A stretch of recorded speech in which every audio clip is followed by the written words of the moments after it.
Yuri never loses eye contact with his opponent. Nor does Khalil. Look at them. They are locked in. Oh, this is going to be so good. High drama in the desert. Potential title shot on the line. Yuri Prochazka in red. Khalil Rountree Jr. in gray. Look at Khalil, look at Khalil.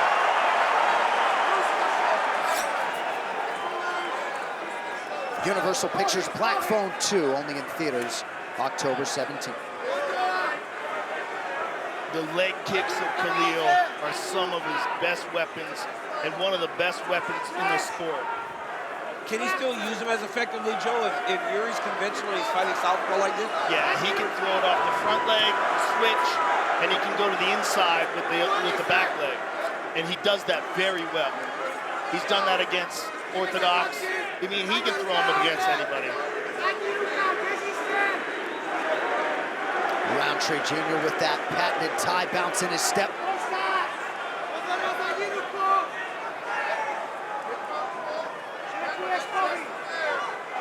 The one thing that I would imagine fighting Yuri is different is his length.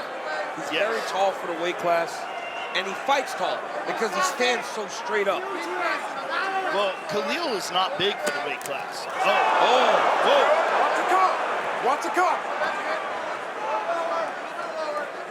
Man, Khalil too hard there. Yeah, gonna be a lot of individual explosions as long as this one lasts.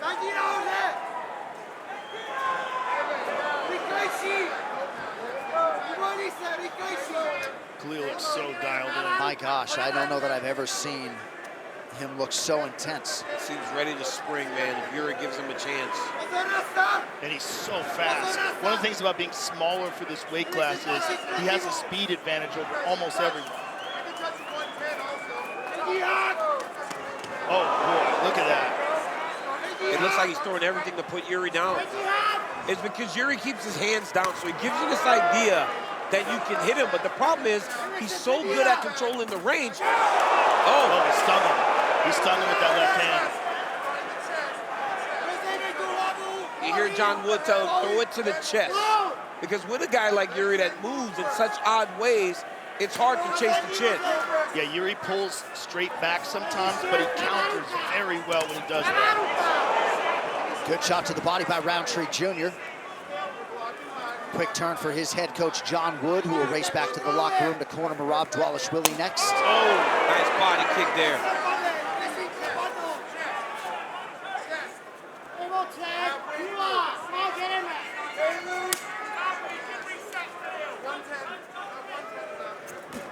There you go, Joe. That's exactly what you're talking about. The switch. And that's easier to do once you hit him with that nice inside leg kick before. All right, this coach's cam is brought to you by Cuervo. John Wood, front and center for Rountree Jr. Before we go in, give me some hard steps and feints before we go. That's it. Back to 110.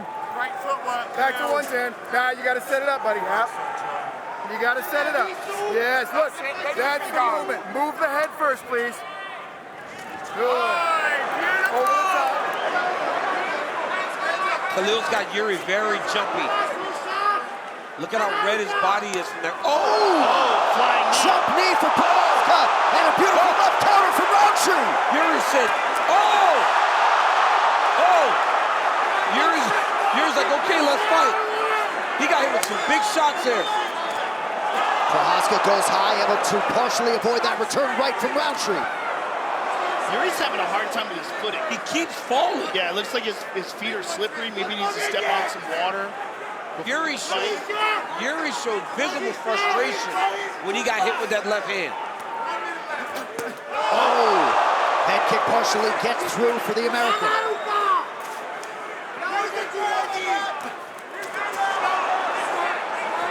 Khalil has just such solid structure to his stand-up.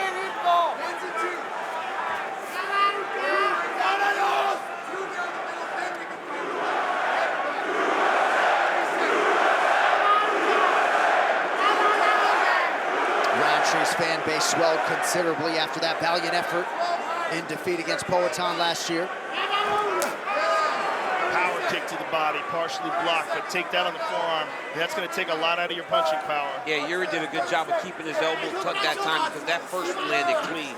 Yeah, that is some serious redness. And now A nice combo for Rountree. The speed. Yuri's laughing and joking, but Khalil's winning the fight.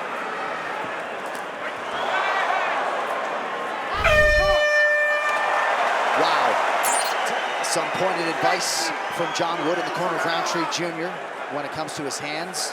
And he wants the hands before the leg kicks. You're ready. Fight's on.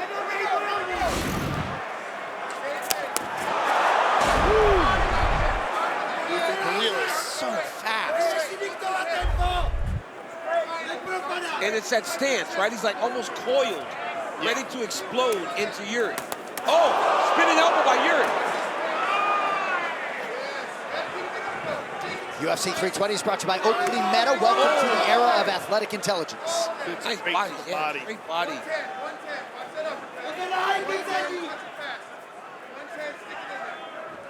Dean Thomas, congrats on the win. What do you got?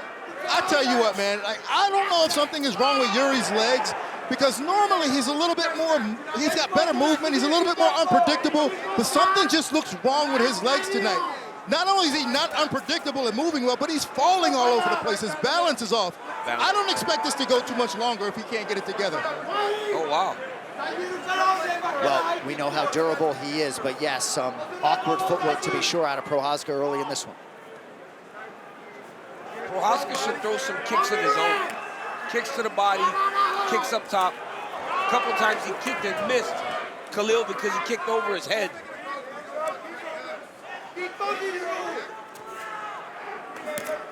Oh, that counts over the top. Yuri reacts to everything, too. 3.5 to go round 2 as we show you the live odds.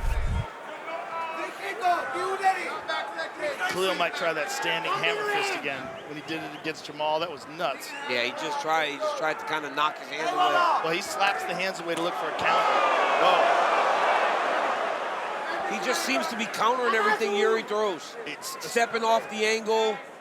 It's a speed advantage, and I think it's a technique advantage, because everything he throws is perfect technique as it's taught, whereas Yuri is like so unorthodox and wild. It can be effective, Yep, but I don't think he's fought a guy like Khalil before. That's why he's so dangerous, though, because Yuri can do all that stuff, you know, like, it doesn't take much. Like there, that kick. Yes, after that, and then threw the punch down at him.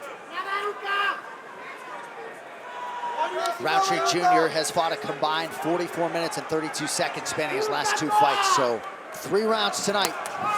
Feel free to let it go as he lands the inside leg kick. And he chops legs away so quickly. Before you know it, your movement is compromised. And Jamal found that out in the fight. And we still remember the Eric Anders fight when he got back from Thailand. Oh, my God. We were calling that fight going, well, who is this? Yeah, what happened? He was way Thai style at that point. Yeah. He's kind of gotten a little bit more back to his MMA now. But, man, when he came back to that Anders fight, tapping on that front foot the whole time. Prochazka momentarily thought about mixing it up, perhaps just feinting a takedown. Yuri's doing a better job this round of kind of moving and throwing the jab. He just hasn't been able to find a home for the right hand yet. That kick yeah. is effective because it comes out of nowhere. It's just not landing yet. He's just got to throw more. Yuri's like kind of halfway throwing his strikes right now. He's got to commit to some of his punches. Because right, like Khalil didn't land there. Right. But you get the reaction from the crowd because Yuri's just not throwing the big ones like Khalil is. I think Khalil recognizes the danger of the speed that these strikes are coming at. But that off-speed kick keeps working. Because it comes off of a step. It's a very weird motion. I mean, Yuri's just halfway throwing almost every single strike. He hasn't really committed to his punches outside of his jab. Big left hand from Rountree Jr. 1 minute to go here, round 2. I think he's just dealing with the speed and the technique. And he's getting hit from so many different angles. And every time he hits, he gets countered.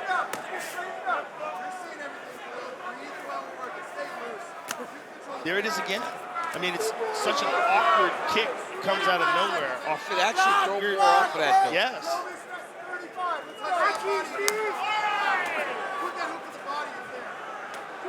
That's a nice jab.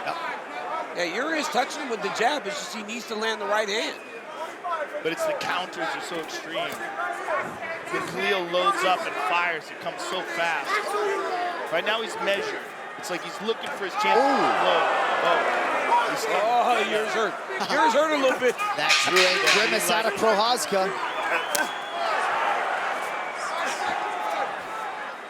Another slip by Prochazka as he tried to land the jab. 10 minutes down, potentially 5 to go. Title challenger. Critical 5 minutes. These. What's dire for Yuri? He's down 2 rounds. He has got to press and take some chances.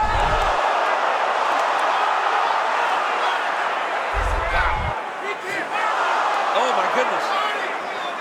Prochazka's body language is not great here. No, it's not. And Yuri actually doesn't want to engage in the brawl, which is crazy to me. I think it's the speed. Khalil is so fast. He's felt the power also. Yep, the speed, the power, every strike's coming to kill him.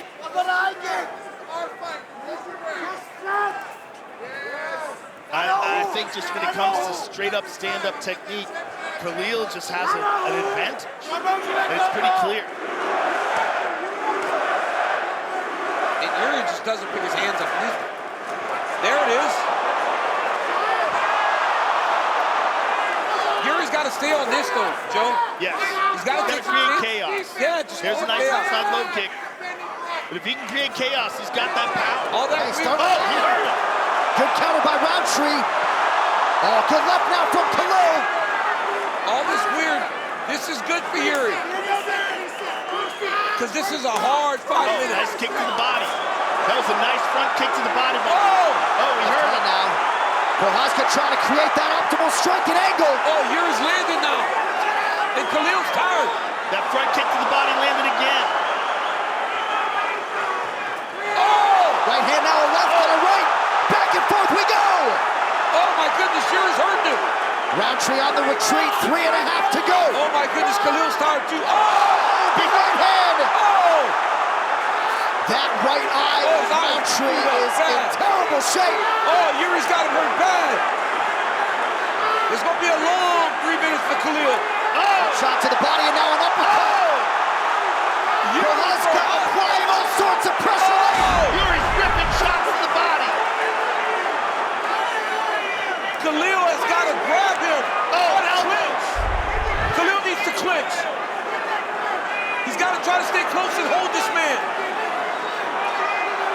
Because he's hurt bad. Big left hand for Prochazka now. Body. He keeps trying to punch with him when he should be grabbing him. Khalil is almost done. This is good for Rountree. Hold on to the clinch. But he's so damaged. Yuri is just so tough. He's so durable. And Rountree sort of just running clock there. Now Rountree. Oh, now an elbow from Prochazka. Oh my goodness. Khalil needs to grab. Oh, spinning elbow. 2 minutes. Yuri Prochazka's pacing. Oh, beautiful. That'll do it. Yuri Prochazka rallies to knock out Rountree Jr. He created Exactly what we said earlier. Exactly. When it looked pretty, Khalil was winning, but when he made it nasty, nobody can fight Yuri when it's nasty. Unbelievable. Wow, he flatlined him. He created chaos, and he put him away. Exactly what you were saying he needed to avoid. Yep, and that's what he did in the 3rd round. Exactly. Khalil engaged in that fight. Exactly. There's no reason to do that. A lot of tactics and technique from Rountree Jr. through 2, and then Yuri Prochazka was heard from. And he did it with one big shot. Wow. Man, I want to see that again. That was Yuri great. Prochazka is so durable. This is part of it, the fact that he can put himself, look at that, front kick to the body, there's a left hand. Right hand, bam, there's a left hook. Bam, there's a right hand. All those body shots, too. He changed the target, started beating Khalil to the body. It just pressured him and made him fight a fight that Khalil really couldn't fight in the 3rd round. There's an elbow there that landed. And Khalil's right in front of him. He just can't move. There's the right hand, there's the left hook. It just put him away. Wow. He is a one of one, ladies and gentlemen. No doubt. Nobody like this dude, man. Nobody moves like him. Ladies and gentlemen, referee Mark Smith has called a stop to this contest at 3 minutes, 4 seconds of round number 3. Declaring the winner by knockout, Prochazka!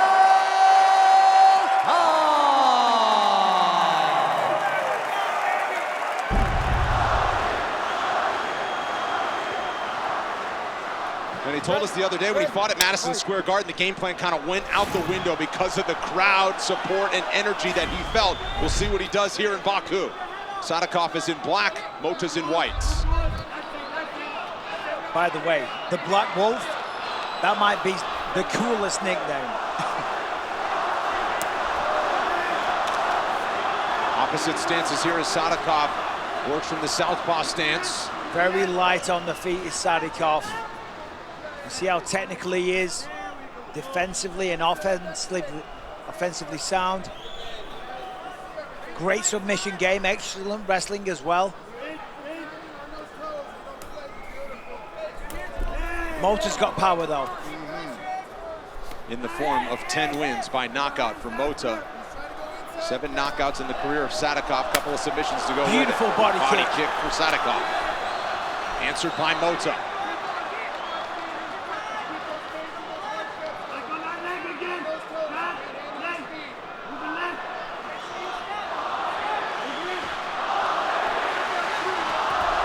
Got flipped there on the way in. To the lazy left. And it was a nice job by Motta. Oh.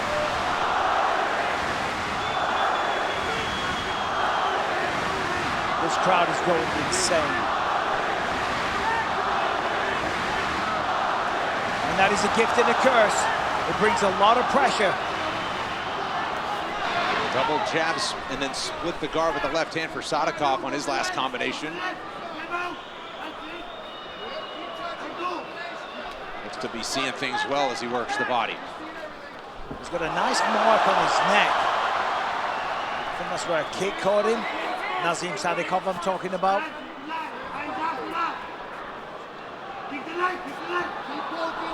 A lot of stance switches from Sadykhov, keeps you guessing. Good defense though. He got clipped. He did get cracked. And he got again. cracked a few times there now. Big shots from Nicholas Motta. And now Motta Goes wanted to break free and lands Then some more. upstairs. He's got Sadykhov along the fence. Beautiful body work there from Motta as well. Sadykhov's hurt. Wow, Motta is empty at the This is good defense, but he goes down. Sadykhov falls forward. Motta trying for some ground and pound out as he throws him back to the feet. He didn't like that he got hit in the back of the head, but he can't worry about fire. that. Goes to the body, continues upstairs. An endless combination. Now to the body for Motta. Sadykhov trying to hang in. Guard is high. God is and high. now answers. Defending, and now he comes back. Listen to this place. Lucas Prochazka was right there and nearly stopped it. And rightly now so. Sadykhov is grateful he did it as he does the same thing across the octagon. Nicholas Motta might have punched himself out. He just threw about 100 punches. And Sadykhov, I know he got hurt to the body a couple times, but he did do a really good job of keeping those elbows really high, moving his arms with a lot of those punches. He got a lot of them through Motta, yes, but he did throw a lot of punches, and now getting answered back and getting pressured. You can see Motta, he's taking deep breaths over there. Sadykhov needs to break. Throws an elbow. Huge elbow for Sadykhov on the break there. There you see 75 total strikes attempted through the first 3.5 minutes for Motta. Nice work there from Sadykhov. Goes to the body too. Well, Both there's a these nice, guys mixing it up. Nice long combination from Sadykhov. What a fight. Got this crowd right back into this right now. Head kick. Sadykhov just taking over now. Still working the body, and now it's Motta with the guard high along the fence. He punches back. It's the fight we expected from these two men.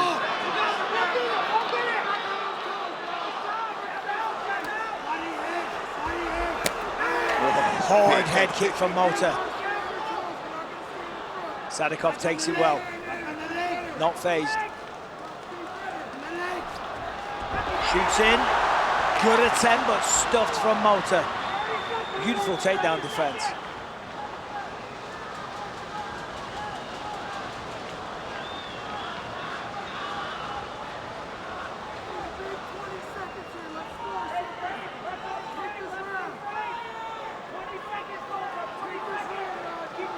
Sadykhov controlling position with the underhook on the left side.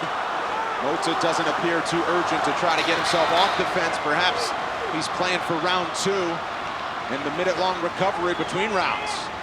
Yeah, at this stage, chip away the midsection, Oh, landed elbow to finish. Second round coming up. Bear to the next level. FX's The Bear. All episodes streaming June 25th on Hulu. One of the rounds of 2025 turned in by Nazim Sadykhov and Nicholas Motta. What does round 2 have in store? Yeah, the crowd absolutely loves it. They are making a lot of noise. In the corner of Sadykhov, Ray Longo saying, listen, don't brawl this guy. Keep it nice and clean. You're better. You're more technical. Motta seems fully recovered. He was smiling at the beginning of round 2.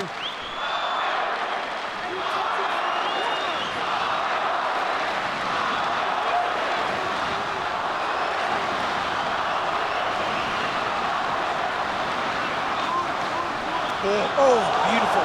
Set up a spinning kick.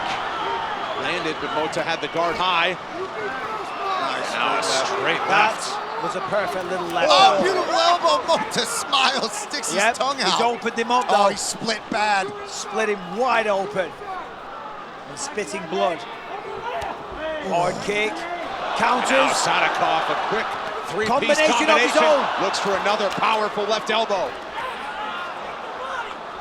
Motta still right there to swing back.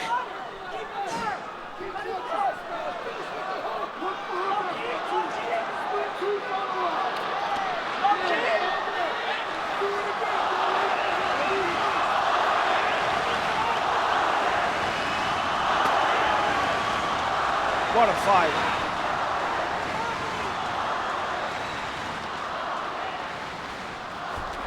Nice. I'd like to see Sadykhov with some push kicks to the stomach. We see Motta is starting to breathe heavy now. A nice teep, a good hard push kick to the solar plexus.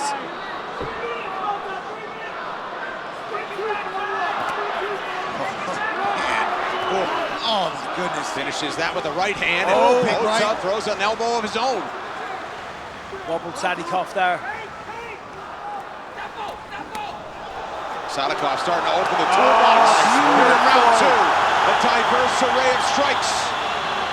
It's just so technical and effortless. He's not forcing the techniques. He's smooth.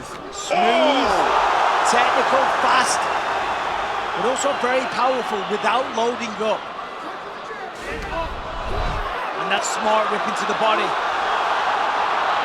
Oh, Sadykhov starting to sense it, I think. Motta's still throwing back, though. He's still dangerous, even when he's getting hit in these close quarters like this. I like the elbows from Sadykhov. 3 elbows for Sadykhov, and the last 2 got through. And Motta will try to take some air out of it now. You know what's insane is that neither man has hit the canvas yet. And they have taken a lot of damage on both sides.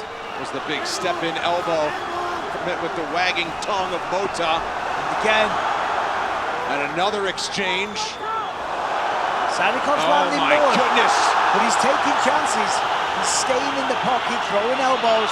And Motta's firing back. He's got to be careful. This is one of the best fights I've seen in a very long time right now. Without These guys question. are getting after it. Well, it's high-paced, it's knees, technical. head kicks. They're mixing it up. The crowd is going ballistic. And you know what? They're both throwing with just lethal intent, but under control with good technique as well. Beautiful technique. And look at the output through the first 9 minutes of the fight. Incredible pace. And remember, in that first round, Motta was close to ending the fight. Had Sadykhov pinned against the fence, kind of stumbling forward, and then Sadykhov was able to reverse it, do the same. And Sadykhov has responded big time in the second round here. Yeah, watch for the elbows of Sadykhov. Body, head, and Sadykhov He goes Drops down. him with a big That's it. right. Nicholas Motta. Has never had a bigger win than this.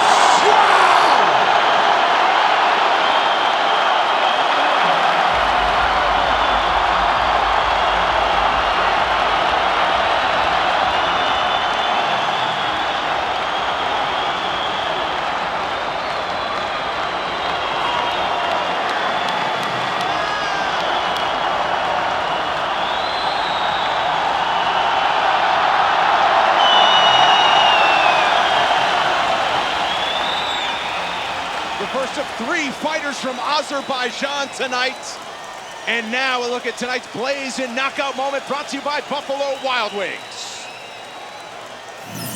This was an incredible fight with an even better finish. Let's take a look. Elbows galore from Nazim Sadykhov. Nicholas Motta calls him on. The pair of them just exchanging wild blows. Punches, kicks, knees, elbows. Here's the finish. Rips to the body. Left, right, comes upstairs. Motta fires back. Sadykhov just takes over. Boom! Right hook, sits him down. 2 more uppercuts. Motta goes unconscious. And the crowd goes wild. Wow. Unbelievable fight. Unbelievable fight. Unbelievable performance from Sadykhov, especially with how bad he was hurt in that first round. To come back and put on a performance like that here in Azerbaijan in front of his home crowd where he was born. Unreal, man. There we go. Here we go now. John Wood, Ray Longo have a nice partnership. Merab Jawala. Ladies and gentlemen, referee Lucas Pasaki has called a stop to this contest at 4 minutes, 17 seconds of round number 2. Declaring the winner by TKO, Nazim Sadykhov. Rules already. Protect yourself at all times. Obey my commands at all times. Tough stuff now if you want. The sound of the bell coming out. Now to your business. Let's go. Oh yeah, we win. We win. I'm pumped. John Silva is just staring at Diego Lopes. Has been all week. Can be as crazy as he wants now. Yeah, you Locked got in the octagon. Yep. Yeah, it's all that stuff we want to think doesn't matter anymore. You're locked in there with them. All right, gentlemen. First round. You ready to fight? You ready to fight? Hit it. Let's go. John Silva was asking if he wanted to touch the gloves, and Diego Lopes keeping his distance while he obliges. Lopes, the underdog in black, John Silva is in green. And when we were here in 2023 for a UFC Fight Night, Diego Lopes was not yet on the UFC roster. Just weeks later, he fought Movsar Evloev on 5 days' notice, and he has been on a rocket ship to his current position as the second-ranked featherweight contender. Literally grabbed the hands and just teeped him right in the forehead, right off the bat to find his own range in Silva. I mean, it's just a different strike to land right off the bat. That one right there, he sees it for a reason. He's going right up the middle with that. He's grabbing the hands and throwing it straight up, like an uppercut.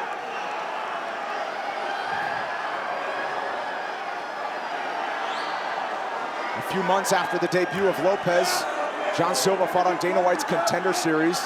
Crazy to look back now on the fact that he didn't get a finish that night. But since then, in each of his 5 UFC appearances, each one has been more impressive. He has finished all 5. Already redness on the leg of John Silva. Diego Lopes, a lot of calf kicks. Wide stance of Silva leaves it open, but he's throwing it too. These two fought on the same card in their last appearance, UFC 314 Miami. Lopes headlined it against Volkanovski for the title.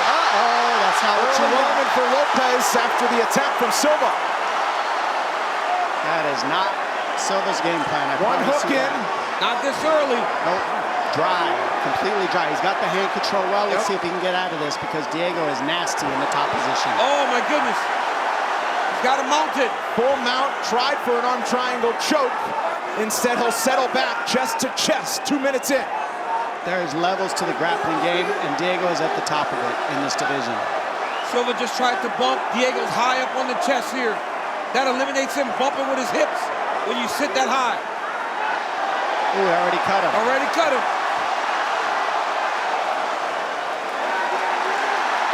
Ooh, no, he's gonna keep cutting him. Lopes posturing up, Silva covering up. Oh, elbow! Uh-oh. Deafening crowd here, halfway through round one. Unbelievable. Oh, Crazy pressure. He cannot get an inch. It's too early. Diego's too strong, too dry. Lopez hands locked, but eating elbows. Every He's time got to get out of there. When he tries to grab him and clinch, Diego elbows him. And look at that now pressure. isolating the right arm. Keeps him right where he wants him. A dozen wins by submission for Lopez, but he's choosing power shots. Ground and pound coming. Oh! He's not going to be able to get out of this. Diego's going Silva's to still looking for a way out, trying to get out of the back door, but the legs are locked for Lopez. I mean, He'll Lopez switch back has high locked mount it. now. If he survives this, it'll be a miracle. He's got 2 more minutes completely mounted. And if he does, he's going to be tired. Silva just in time. Mike Beltran is close to stopping it. Yeah, but Silva's He's not ready to stop it he's not. yet. He shouldn't There stop. we go. Now we got to fight. Triangle. Silva breaks free. What a scrap already. He shouldn't stop it. That was a great job by John Silva, getting his hand under the leg to get him out of the mount. The most adversity we've seen. Lord Silva taking the octagon, but back to the center. Well, the last time we saw John Silva fight a guy that was trying to take... Oh, that's the second time he's landed that. It was Bryce Mitchell, and he defended every takedown. Diego got the first one he tried. Listen, that kick is sneaky. I mean, we It saw is Anderson Silva throw it, but the way Silva's throwing it, this Silva's throwing it, is just a little different. He leans to the side and then just clips it up. See how he's leaning to the weak side and then he throws it.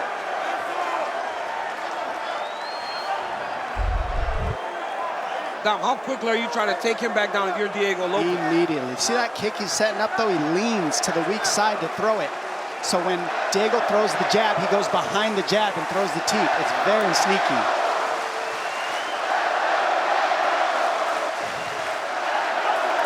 To the body heavy with the left from Silva. Moving forward, lands a right on the 1-2. Nice right hand by Silva.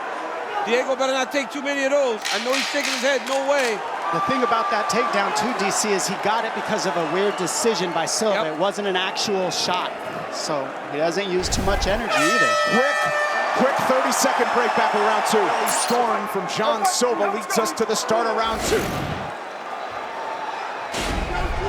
John Silva's corner had some great advice. They said that was the worst possible scenario. And you went through it, and you're still here. If there's a round to make a mistake, it's round 1. You did it. Now you're fine. That truly was worst case scenario. It was the worst case because he was completely dry, mounted by Diego Lopez, and he survived. I love the work that Silva's putting to the body early. Notice how much he's going to the body. It'll get Lopez to drop his hands. Yep. That guard's up high, so he sees going to the body because he can't get to the head. It's just a smart read. And then that sets up the kicks up the middle too.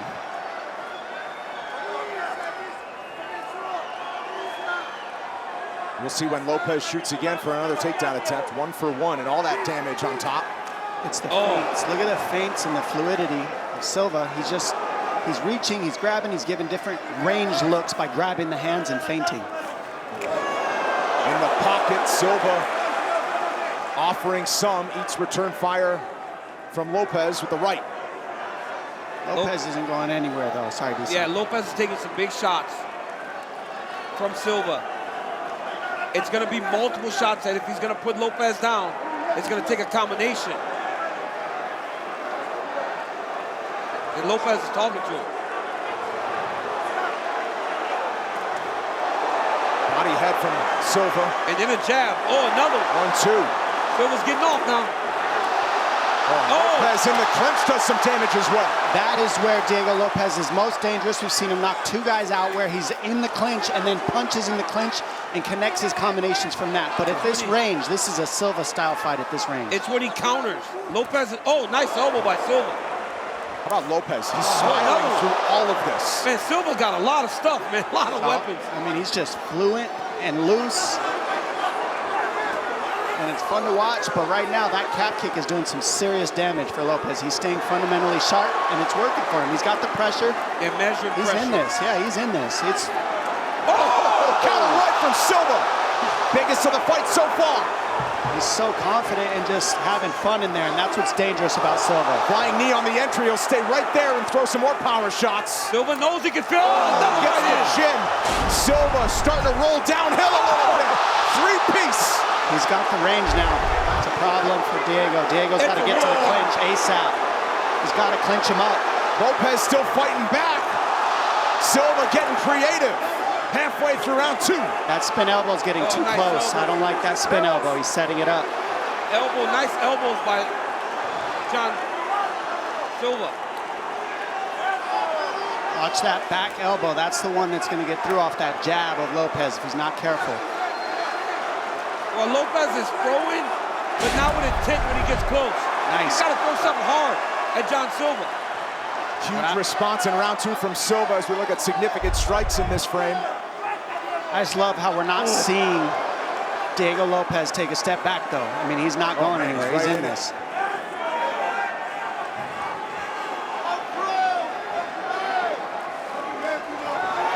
That's what he's been waiting for.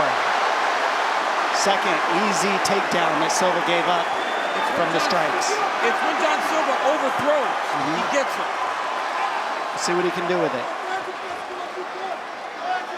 Lopes, you see, has laced the right leg of Silva.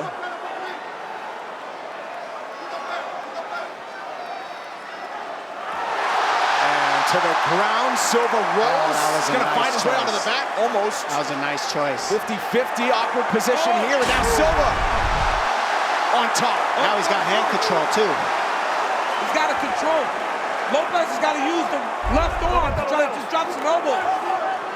That was a crazy scramble. Crazy scramble. Different. Goes straight to the single and escapes. Wow, how about Silva? That's how you get up from the bottom. To his feet. Toe-to-toe. Another big 1-2 and another. Oh my goodness. The exact fight we were hoping for and expected. Crazy technique. Oh! Oh! Oh my goodness. Oh, he's getting elbows him. Gets him back. Silva is down and eating some punches. He hit him with the same elbow. Lopes has him in trouble. Oh, it's spring. Beltran stops it. Diego Lopes. It's Gashi. The noche is yours. Wow, amazing. Wow. He got overzealous. Incredible. Overzealous. That is fight of the year right there. Silva just threw away the game plan and just started throwing for some reason. Incredible. His head is just leaking like a faucet right now. Look at the damage below the left eye. Oh, he punches him while he's walking away. He's not having it. He's not having the stoppage. Silva's not having the stoppage. That was a good stoppage. Yo, that was a good stoppage. He was done, bro. He was done, Dom. I don't know about Silva that. is crushed. He is battered. He is bloodied. He had huge moments, and safe to say the fight world wants to see what's next for Lord Silva. But this moment belongs to Diego Lopes, who's got disagreements with the Silva camp. They've been jawing at each other all week long. Oh, that rematch. And I thought he was going over to the corner to bury the hatchet, and I don't know if that's the case. That was crazy. Diego Lopes landed that same spin elbow. Look at this spin elbow that he lands. Beautifully timed. Boom. Oh. He's already, look at that. He's already hurt. Incredible. He's already hurt. He's holding on to the fence to even be alive. That's a wrap, man. What an elbow by Diego Lopes. Wow, they both landed that elbow, and Diego Lopes came out on top. Well, you said it. That was what was going to land. Man. We thought John Silva was going to be the one to land it. They both did, but yeah, man, that elbow is way underrated. We're seeing it more and more in mixed martial arts today.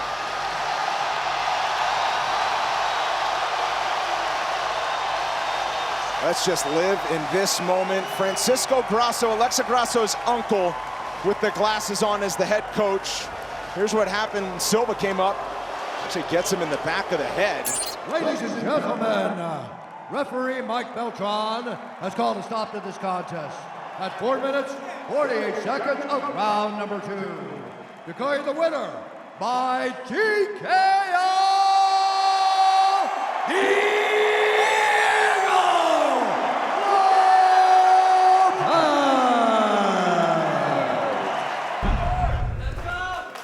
Chris Duncan and Mateusz Rebecki both train at American Top Team. They both stay in the dorm rooms. A wall separates them, which made things a bit awkward for them during this fight camp.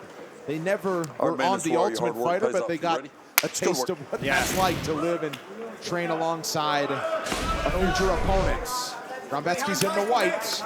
Duncan right to business with some big shots in the black. And straight to it as well.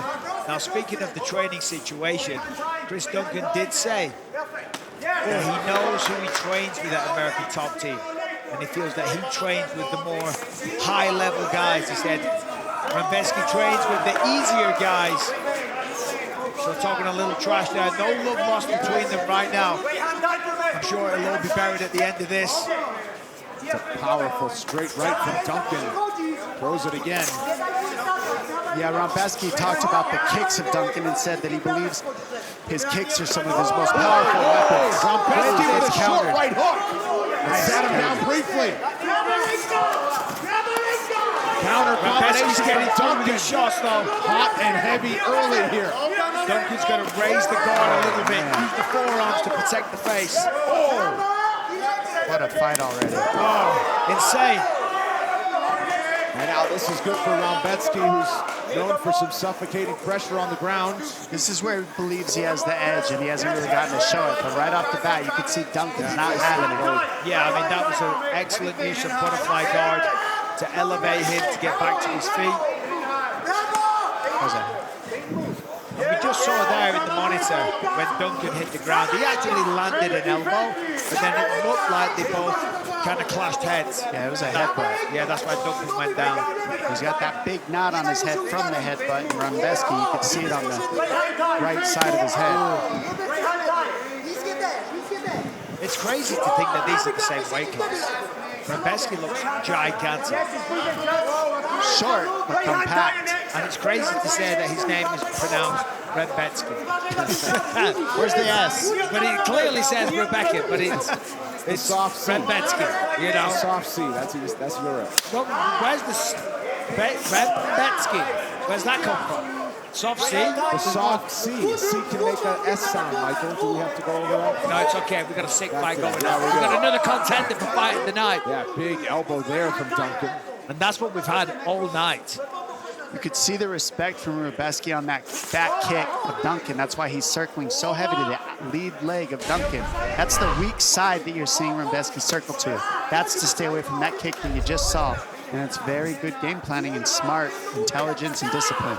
Duncan's doing a good job. He's circling to his right side constantly, though. Might want to mix that up a little bit. Might get a bit too predictable for a big left hook from Nice Rebecki. elbow. That elbow landed for Duncan there. On the money.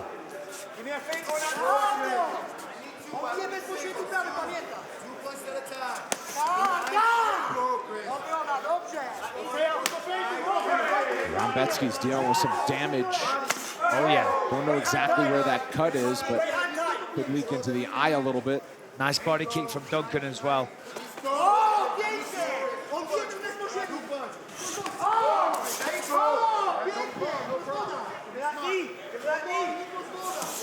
Nice. He's timing that kick by attacking the leg that's planted to the floor. I mean, that's Muay Thai 101. When they use that back kick on the southpaw, you time the inside kick. Well done. That's 2 takedowns that Rebecki's been able to get in his first round from timing that back kick of Duncan. So Duncan now pushing on the head, trying to push away. Done his homework, doing the right thing, not staying idle on the ground, not going straight to his back. Rebecki working with him now. Really good job from Duncan. Made it look easy, but it's anything but. And certainly with a very stocky, low center of gravity guy like Rebecki, really good work from Duncan. Don't grab the cage. Do not grab the cage. Yeah, it was a quick grab. Yeah, was it a grab or was it a finger through the fence? I'd have to take a closer look. Man, Rebecki's leaking bad out of that gash on his face. Worse as the round goes. 30 seconds to go in the first. Yeah, that headbutt did a lot of damage too, you can see early on. But that cut, I don't think that was the headbutt. I think the cut's from a punch or an elbow. Maybe, yeah, the elbows, I think. He's doing a really good job of blocking that, checking the inside low kick from Rebecki.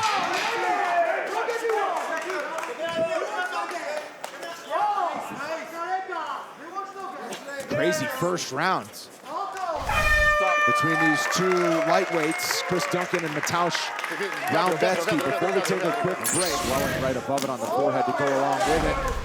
Right back to action in round 2. I mean, so sharp of Duncan to time that elbow the way he did. It's not easy to do, and he was able to time it perfect. Yeah, and he's getting in there with those sharp 1-2s. They're very quick, so you don't really notice them. But Rebecki's feeling them. There's a right hand as well, and then pulls out the way.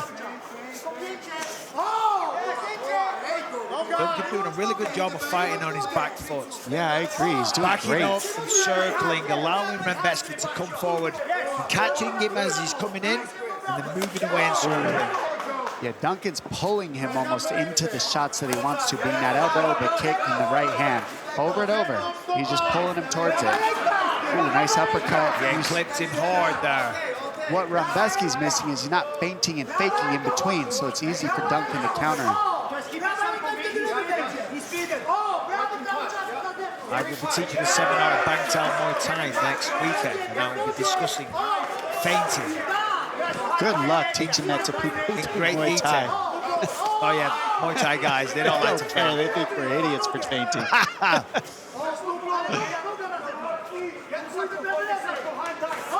That's a good left from Rebecki. Starting to find his target a bit more often. Duncan's remained a sniper here in round 2. Landed a couple of nice shots. Heavy right Wobbles the legs with that one. He's hurt there. Duncan definitely possesses like a hidden power in his hands. When he connects, it just makes a difference. Head kick. Wow. Kick gets up top. Awesome kick. Still 3 minutes left in this round. Rebecki's bloodied up, taking damage, starting to stumble now. Oh! Timed that knee really well, but Rebecki powered through, got the takedown. Well, we know Rebecki's tough because he was in that barn burner against Motta oral by, and he outlasted him for the win last October, and then he was in another fight of the night earlier this year. It's a good fight. Good night of fights. Very technical. These guys are fighting very technically. Fun to watch. Yeah, and that eye's bust up. On top of that, there's blood pouring into it. The right eye of Rebecki gonna start to give him problems.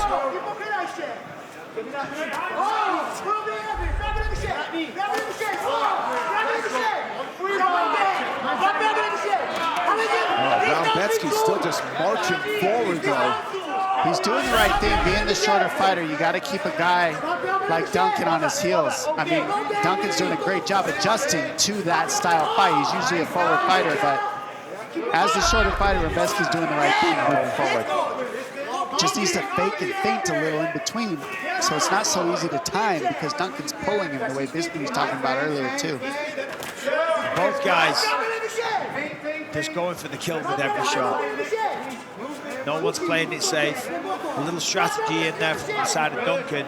Rebecki's just going forward the whole time. Just keep on him, keep on him. He's not going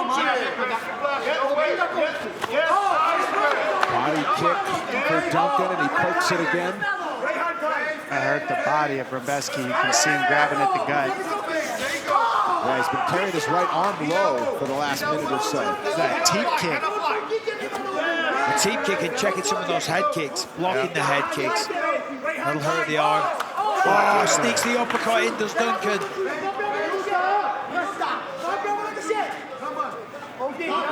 Rebecki's just a monster though, man. Another nice elbow there by Duncan. Oh, there's another strong body kick. Yeah, I think those kicks are shutting down the left arm. Yeah, Rebecki for sure. They're powerful kicks.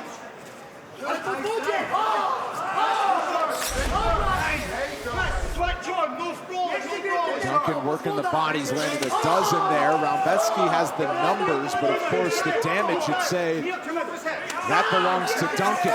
It's that elbow. That elbow made a huge difference. And that kick, too, that back kick is very, very strong.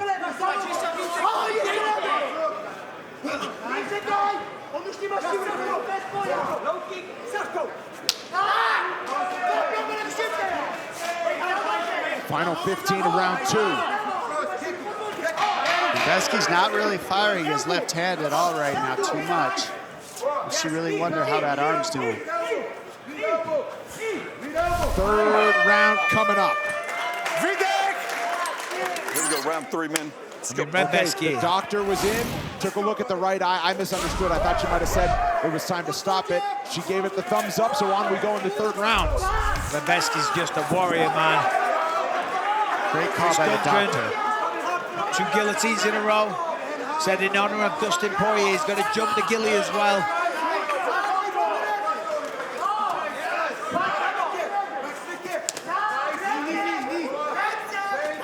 I mean, what a fight. Crazy. What a it night really of fights. is. I mean, what a night of fight. Good luck to the matchmakers. Every time we've had the fight of the night, it's been outdone. Kevin Vallejo's Danny Silva was great. Our last one was amazing. And now this one. This epic. Duncan seems to be firing a little, landing at a little higher clip in this third round right now. So far. And he seems like the fresher guy at this point. Yeah, these shots are landing. Will take its toll. Now he's backing up Rebecki. Shot, got to the legs, but stuffed.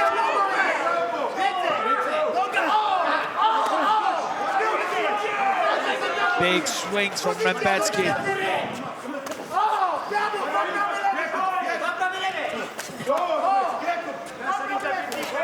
Man, that kick is so nice. It's crazy that Rebecki caught it. Now he's locked up the neck. Anaconda. Rebecki rolls with it, still on his feet to keep going.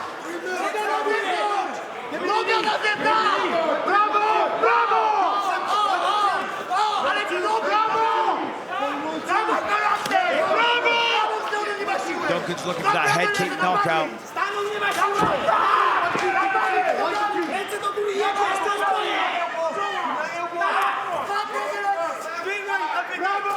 Oh, just sticking him with the right hand.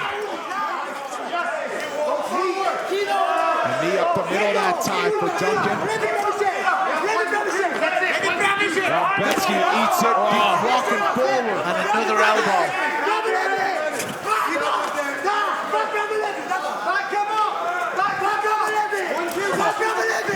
Man, that elbow is such a good read. It's getting closer and closer every second. Right hand, right elbow for Duncan is just landing it. Duncan with a nice feint on the way in that time. Looks like Rebecki cut him with an elbow of his own as well, possibly. Now, Duncan starting to wear some damage below the left eye as Rebecki still throwing power shots. Oh, wait, let's go. You got 2 minutes. No, shoot. No. Just let's fuck him up. I'll touch him in the knees.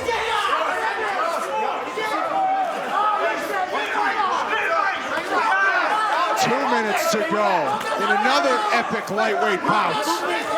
Oh, beautiful uppercut. A war of attrition between Mateusz Rebecki and Chris Duncan.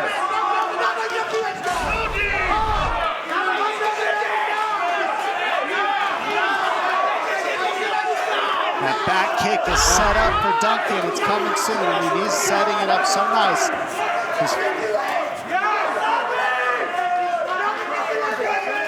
Oh my goodness, huge left for Rebecki. The chin on both of these men. My goodness, Rebecki has returned the favor, sending Duncan home with a souvenir on his left cheek.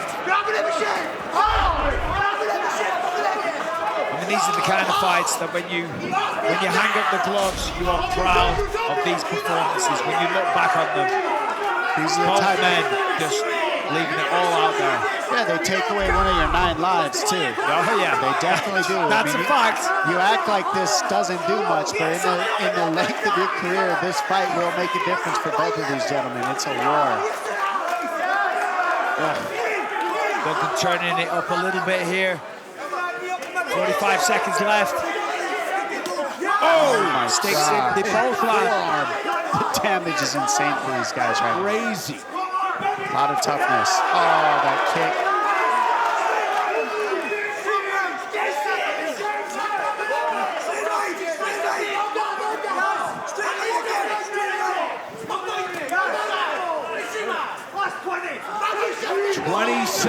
left.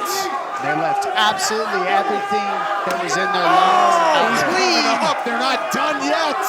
One more knee for Duncan. It's coming. 10. Fight of the year candidate between Chris Duncan and Rebecki in Las Vegas. Wow. We just keep outdoing ourselves on this fight card. Unbelievable show of toughness and heart and grit.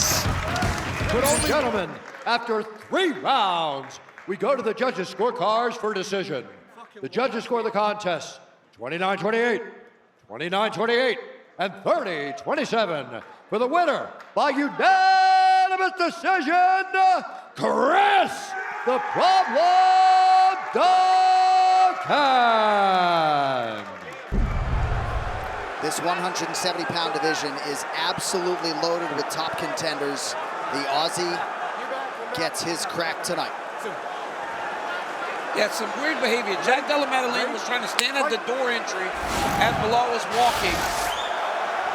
I think both of these guys are a little bit nervous or excited for this fight, so they're almost acting outside of themselves a little bit. Jack Della pressing forward in green. Muhammad attacks to the body.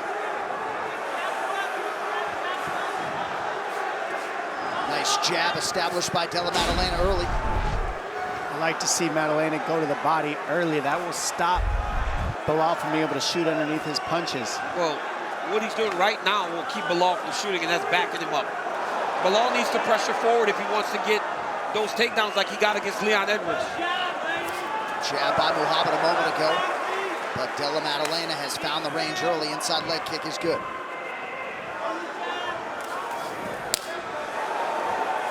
Jack has landed a couple right hands. He has. That's a nice jab in response by Muhammad. Yes, and then now Belal needs to get on the pressure. Jack Della is doing a really good job of dictating. Trying to be first. Keeping Belal on his heels. At this point, when Muhammad had gotten his title shot, he had already taken Leon Edwards down. No level changes as yet. One thing Muhammad cannot do is try to prove that he can stand with Jack Della for 25 minutes. He doesn't need to prove anything. He's the champion. Oh! As he lands a beautiful right hand. Set up nicely by the jab. I like Belal's jab. He's using his jab really well right now, and we're not seeing a southpaw stance out of Jack Della too much. But you see right when he switches, that's when Belal's attacking. That's a smart game plan right there. Attack right on the stance switch. So Muhammad has answered with a couple of big right hands of his own. 2 minutes have gone by in round one.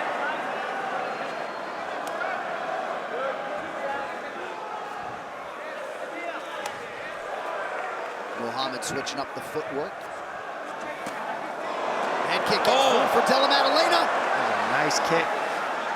Straight left hand to follow. Yep. Jack Della is switching stances so much right now. Belal needs to mix in some takedowns. Jack Della's starting to get real comfortable on the feet. The longer the fight goes on the feet, he's going to get his rhythm, the timing. He's going to read what Belal's looking for on the feet and then start piecing together his own timing. And Dom, it's not only about Jack getting confidence. The more you're fighting where you're not in your major area, your best area, start to fatigue a little bit. So maybe Belal decides later in the fight, I'm going to start taking him down, but if he takes too much damage, that damage wears on the gas tank. The one thing I like is we're not seeing Belal move back a lot. He's moving forward equally and not just getting shoved back the whole time. So that's going to help the damage when he's on the feet. Well, that's when he's at his best, is when he's pressing forward. Yep. Really good leg kick by Della And rest assured, Team Muhammad, Mike Valley, Lewis Taylor had buckets of respect for Della skill set coming in. Left hand gets through for Della off to a pinpoint start. I mean, this is the game plan right here. Stay on the outside, stay at kick range, keep moving laterally. Don't let Belal get a hold of you and keep pulling Belal into your power shots, and that's what he's doing right now. Yeah, and try to stay as close to that monster can as you can be. Right, now Belal, that's good for Belal. Yep. He got to the body. Oh, Della on defense, but look, that's when Belal's punches get better. Yeah, when he mixes everything, especially on the fence, that's when he's the most dangerous. Body kick now for Muhammad.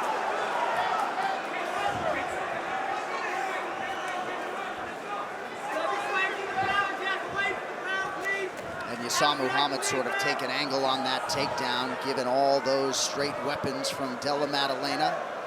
0 for 1, though, for Muhammad thus far in that takedown column as we go under a minute to go in round 1. And Jack showed him that uppercut. Nice job by Belal there. Yeah, he was able to avoid the knee and land a shot of his own. So Muhammad's starting to close the gap on these striking numbers late round 1. Yes, he is. And he starts to feel himself losing on the volley, and this is what Muhammad's good at. We're talking about winning on the scorecards too. He knows when he's behind, and he starts pouring it on himself so he doesn't get too far behind. Looked like a good uppercut from Della Maddalena, then an elbow over the top from Muhammad.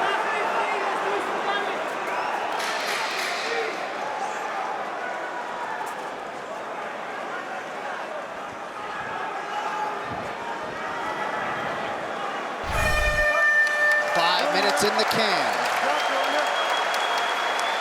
2 is brought to you by Monaco, the official canned cocktail of UFC. 2 shots in every can. Likely a Della Maddalena round, though, and his corner man, Ben Vickers, said to him, "You won that round after he was probed by Jack. 4 more, and you're the world champ." Bilal's corner wants more fakes, more feints out of him, and he's very good at that, and that's why it's hard to hit him a lot, because he's faking, feigning, changing his structure a lot, and switching stance, so it's hard to find him. Della Maddalena corner wanted more kicks. He throws a couple early here, round 2. And they told Belal they want him to grab him a little bit, test him and see where he is in his grappling. They said he's a little bit slow right now and a little bit behind Della Maddalena in the striking, even though he had his moments. Oh, good jab by Muhammad. Caught Della Maddalena coming in. Head kick gets through partially for Muhammad as Della Maddalena dropped down. Jack drops down after he throws his jab. I think he's trying to make sure Belal doesn't dip under his jab to take him down. He's got to be very careful with the lead leg of Belal Muhammad. Oh, nice right hand. Yeah, flush land by Della Maddalena. Nice fakes. You're seeing Belal start biting on the fakes of JDM.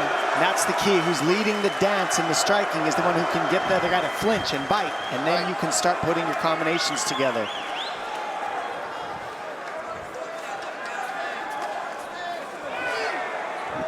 Muhammad just out of range with the counter, under 3.5 to go round 2. A lot of kicks as instructed by Della Maddalena here round 2, especially to the body. Yeah, those teep kicks work like jabs. They're very nice and very rangy. Just a lead right hand there landed. Oh, another one landed for Jack. That's a big right for the challenger. I think what we're missing a little bit is how much time Della Maddalena is trying to spend in the middle of the octagon. I think he recognizes that if he gets to the octagon side, Belal's really good at taking you down there. So by just staying out in the center, he's giving himself a chance. Muhammad needs to back this guy up. I think why this fight is so fun is because they both know whoever's backing up is losing. So they just keep taking the real estate back from each other. Jack throws that lead right hand, man, and he touches Belal with it. And the other thing is you can see how high level this fight is because they're circling a lot. Great defense. He changed levels and met shoulder to shoulder to stop that takedown. You saw it right there? That's why he's dipping. Belal tried to level change and he went right into the head of Della Maddalena. In wrestling, we call it head-hands defense. Right there, he used his head to block Belal from level changing. That's why he's dipping. I'd like to see Muhammad get a little bit more forward on the pressure.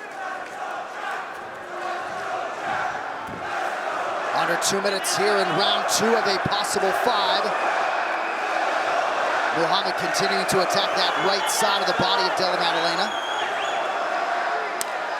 Good inside leg kick from Jack. Surprised at how few takedowns Belal has thrown at Della Maddalena. Especially knowing how much Jack struggled with Gilbert Burns and those guys. But as you said, John, Jack was able to knock him out late in the fight, even though he got taken out all those times. There it is. There's your level change. Nice job by Della Maddalena, keeping that right arm in. Yeah, but this is going to be trouble. Oh, great job by Jack. Yeah, that was nice. Jack gave him the switch look to make Belal react, and when he reacted, he got back to his feet. Striking numbers very close, but the takedown defense for Della Maddalena has certainly held up early. 1 minute to go, round 2. I don't think it's ever looked better, and he's in there with the best wrestling guy he's ever faced.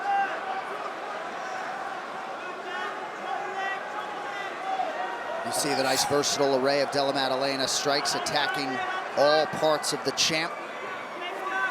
Yeah, Jack looks smooth. His head movement looks smooth. He's in and out. And he's just looking slick right now in this second round. It's his type of fight. I think Bully B's allowing him to be too comfortable in there. He's got to press a little bit more.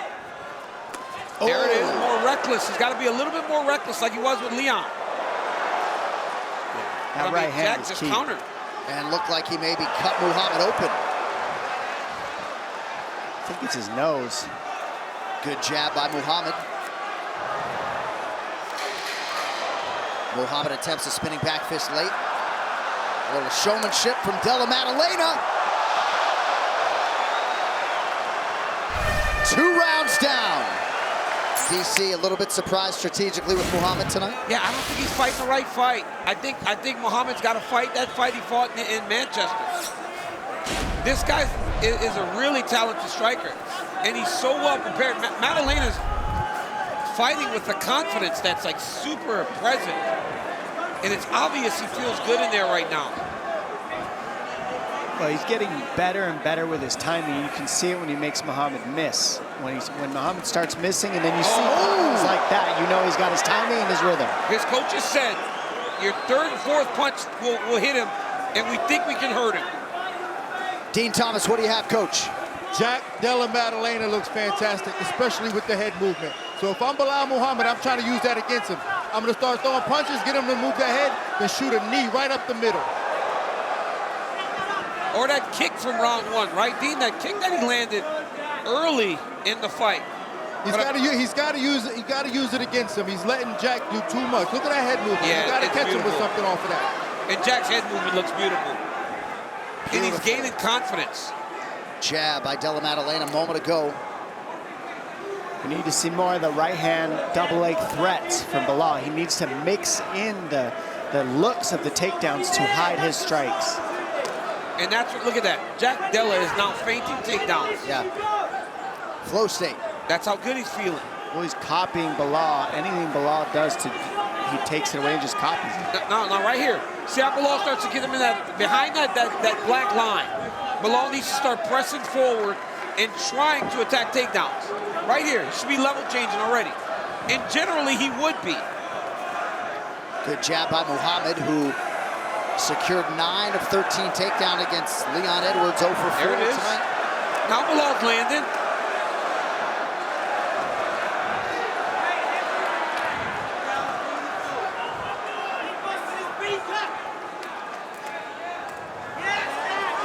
Good jab by Della Maddalena, and again, his head in perpetual motion, preventing Muhammad from landing that seminal blow. Yeah, his striking, and then the way he times those teep kicks, his striking is so fluent right now. More than anything, look at the way he's moving his head and firing that jab. Nice right hand. They both traded right hands there. Muhammad landed one, then Jack came back with his own right hand.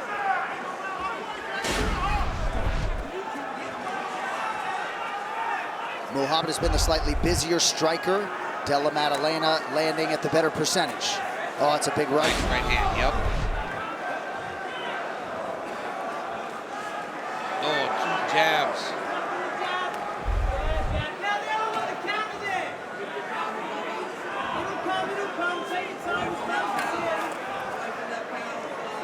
Well-placed jab to the body by the challenger.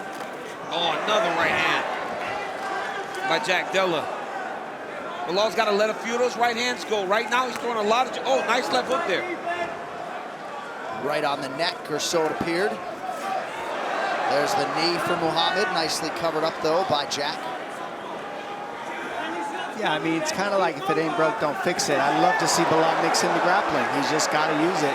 It'll just help his case. Not that he can't strike because he's doing it, but it will just help his case. His striking will get better if he mixes it in. Put him on the fence, clinch him. I feel like Bilal's having his best striking round this round, but his corner wants him close. That's where they want him. They want him as close as he can be to Della Maddalena so that Della Maddalena isn't able to use that teep kick like you spoke about earlier, Dom. Muhammad with a jab. Good right hand for Della Maddalena. Muhammad will try to answer. Bilal sure has a chin, man. He's eating some big shots. It's right on the beard like nothing. Under a minute here to go, round 3 for the UFC welterweight title.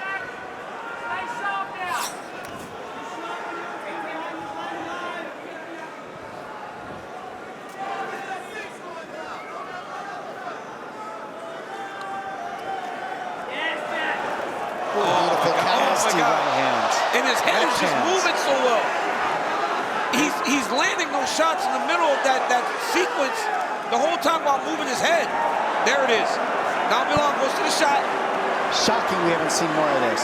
It's just shocking because it's good. When he does this, it's just effective. Look at how he's using the legs like you were talking about earlier that we weren't seeing. He's using the legs up here. He's got to mix it up. I tell you, Della Maddalena's takedown defense looks better than it ever has. And he tries to get a takedown.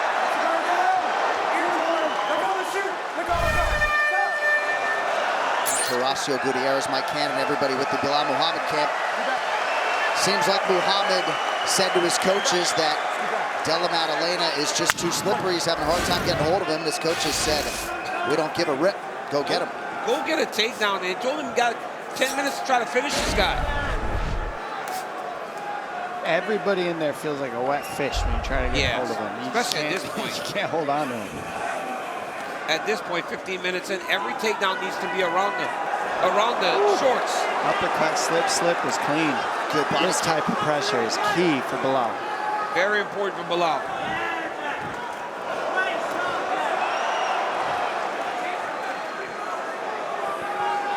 So this is not new territory for Muhammad as he lands a big right hand, but first 4th round for Della Maddalena. Oh, it's a good left hook from the champ. Here comes that below Muhammad pressure that you're used to seeing over the course of this long win streak. He's got Della Maddalena backing up more this round than he has through the first 3 rounds. Yeah. And now he's letting his hands go more. He's really pouring it on in this round. You can see it. And not as much offense coming back from Jack. And I think that, it's whoever's moving forward. I mean, it shuts each guy down when they're on their heels. Fighters exchange jabs. Oh, nice 1-2 there.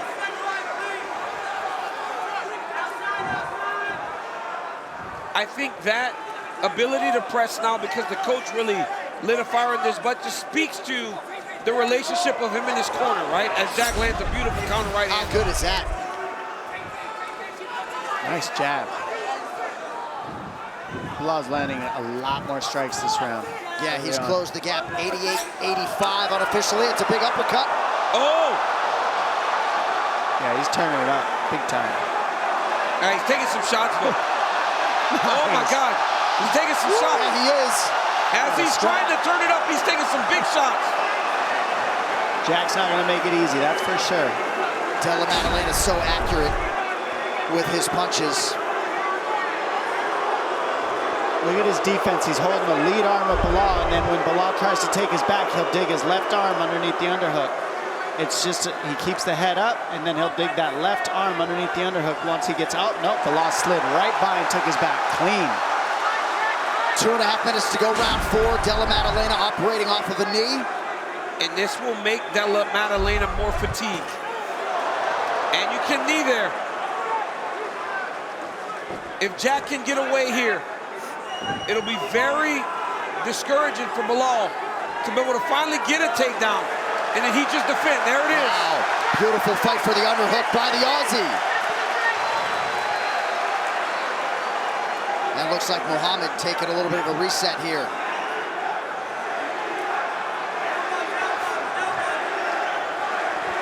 Crowd getting behind Giacomo Della Maddalena here under 2 minutes, round 4.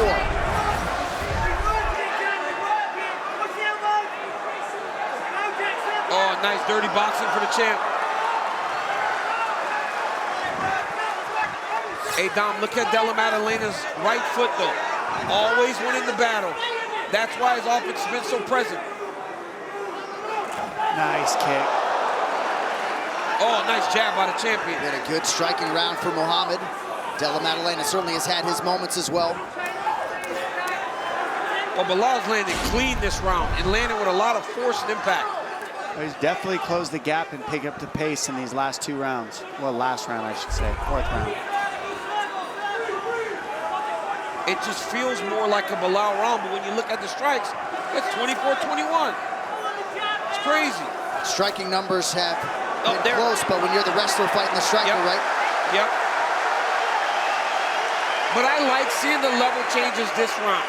Yep, it changes the structure. It changes the dynamic of the fight. Yeah, it's just one more thing to worry about when you got those takedowns like this. It's just like, gosh, get off of me. Stop doing this. Let's fight. And this is why Bilal beats so many people, because he mixes it up. Della Maddalena checked the clock a couple times in this round. 30 seconds to go in round 4. When Bilal does this, he's hard to deal with. Jack has got to find a way to take the center back from him. He's got to hit him hard. That's the only way. Only way he's going to take the center back is to hit Bilal harder than he's getting hit. Yeah, he's not going to deter Muhammad, though. Muhammad's like made up his mind that he's just going to press, because he's taking some big shots this round, too. A war through 4.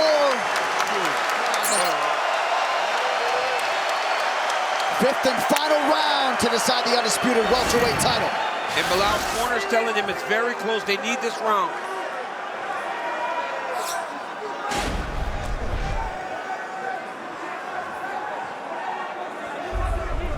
Huge deep breaths for Muhammad after round 4. It felt like Jack Della was cruising. And then that last round, it seemed like the champion came on and came on well. Della Maddalena to the body. Muhammad goes upstairs and then with a kick to the body of his own. Nice pressure, nice heading off, keeping him in the box. This is exactly what Bilal needs to do the whole 5th round, just like this. Don't let him out of the box. Well, when Jack Della was having his most successful rounds, he was able to stay in the middle. He was off the octagon side. He wasn't under attack so much from the wrestling. Good short shot by Della Maddalena. Muhammad 1 of 7 on his takedown attempts tonight. Was able to land a left hand there on the retreating Jack Della. Nice right hand. Yeah, his coach has said, ping him and move, and that's what he's doing right now. That was beautiful. 2 straight lead, 2 lead left hand. Oh, knee. Nasty knee, cut him. It cut him bad. Big cut. Man, big right hand from Muhammad momentarily wobbles Maddalena. Oh man, that's a bad cut now on the face of Muhammad. I mean, he ate it and just clipped him back. He's like, oh, you want to knee me? I'm going to hit you harder. Nice shot. What a shot. Nice try to counter, but misses it. He's down. All right, so Muhammad with a takedown now. 3+ minutes to go.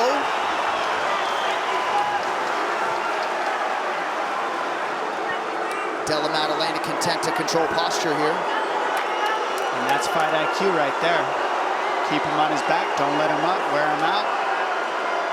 If he can keep Jack from getting up, that's it. You know, huge 5th round. But this is where it gets hard for you to get out from a guy like this in the middle of the octagon where you cannot get to the cage to use it as a barrier. Right now, Jack Della Maddalena needs to sell out and find the octagon side if he wants to get back to his feet. Yeah, he's over the top of the neck of Bilal, which means he's holding this position. Yep, he's keeping not Bilal trying to in get there. out of it. You've got to dig underneath the chest of your opponent, digging front. Now he's trying to get up when he does that. Jack's corner's yelling. There we go. Oh, there it is. He's up. Great explosion by Della Maddalena. Huge. Both fighters wearing it, just over 2 minutes to go. What a fun fight. I'm telling you. Yeah. Look at the right eye of Della Maddalena. Wow. Almost closed shut. Yeah. There's that right hand that you saw Bilal land. He's heavy. All will at this point. Lead elbow from Della Maddalena. There's nice another elbow. one. 2 of them landed for Jack. Oh! Whoa! Heavy shots. Left hand. Oh my goodness. Man, he's Della Maddalena's going off now. He feels he got him hurt. Oh! Oh my goodness. Oh, body shot, now a headshot. Muhammad retreats. Muhammad's hurt bad. Oh, and he clinches. He's saving him by clinching. Yes, he saved him by clinching. Saving him. He needs to push away and get back to the striking. He had Bilal hurt bad. Oh, good body shots from Jack Della. Muhammad trying to dig deep. Tried to use the top and got thrown. Incredible. He's got to keep scrambling right here. Bilal. Oh, he accepted the position. Look at that, he accepted the position. He rolled to his back. That is all heart. That is all heart and championship medal under a minute to go. The one who loses the scramble is the one who stops wrestling first, and we saw Jack Della Maddalena stop wrestling before Bilal in that scramble. Jack needs to find a way back to his feet, and he did. I'm very impressed with Della Maddalena's takedown defense today and his scramble ability. He has improved so much. Oh! Now in terms of damage, Della Maddalena's the one that's done the damage. Incredible. Warrior spirit from both men. Jack Della with the body now up top. Oh! These guys are warriors, insane. And he lets him off the hook. Steps back. Oh my goodness! Della Maddalena is not linking off the gas. Bilal's got to get his hands up. Big uppercut for Della Maddalena, certainly not sitting on the lead. That'll do it. What a fight. Jack Della Maddalena and Bilal Muhammad go the distance in an epic clash for the undisputed welterweight title. I don't ever want to hear Bilal Muhammad's boring anymore. He fought. That was a great fight. You can't argue so that. fun. There's a lot of emotion in the Della Maddalena corner. His brother Josh believes wholeheartedly that Jack has done enough to break through and become the world champion. Both fighters dealt with adversity. Jack Della Maddalena going over to acknowledge Let's take Bilal a look at Muhammad. this 5th round here. See what kind of damage took place. I mean, Yeah. that 5th round was epic. These guys just chased each other all over the place. Let's take a look at this knee here. Oh. Boom! I mean, right on the eye meat. Just sliced him open. Let's see this takedown. Perfectly timed on the left hand. I mean, perfectly timed. It is a good try on the scramble, but perfect counter. And look at this right hand follow-up from JDM. And you saw JDM go for a knee tap, and he gets countered with an over-under toss there. Beautiful counter. And then look, see the end of this. Nice combo, nice flurry. JDM really looking for the end, trying to get it out, but... Ladies and gentlemen, after 5 rounds, we go to the judges' scorecards for a decision. The judges score the contest 48-47, 48-47, and 49-46 for the winner by unanimous decision. And now, undisputed UFC welterweight champion of the world, Jack Della Maddalena. Tonight for now, it is their turn. Royval is in white, Van is in black. Look how tall Royval is, Joe. Yeah, I didn't realize that there was that much of a height difference. huge height and reach advantage. But Joshua Van is very good at getting inside. Very good at landing tight combinations. But this is a big step up in competition for him, right? Royval has faced them all, including the champion Pantoja and the challenger Kai Kara-France tonight. And the one difference is Joshua Van does a lot of his great work with his hands. Royval does use kicks. And a lot of times you can do that, especially as the taller man, from a further distance than Van can do his work. He uses kicks, he uses knees, and when you're in exchanges with him, he's very unpredictable, very creative and wild. And he can do this all night. So Van hasn't thrown one strike yet because Royval's already put 20 in his face. Right. Royval had heaping amounts of respect for Joshua Van in our fighter meeting.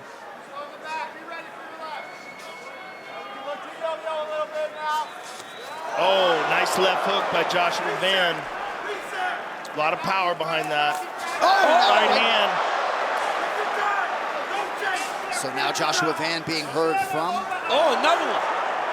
Joshua Van's hands. His hands are so sharp. thick, man. They're so sharp. And what he talked about leading up to this fight, patience. He's so patient now. And, you know, for a 23-year-old kid, he has so much maturity. Van trying to cut an angle. Royval attacks the body. It just feels like he doesn't feel like he needs to be going strike for strike with Royval, because when he throws, it actually matters. Royval's throwing a lot, right? But the ones that have had the most impact right now is Joshua Van's.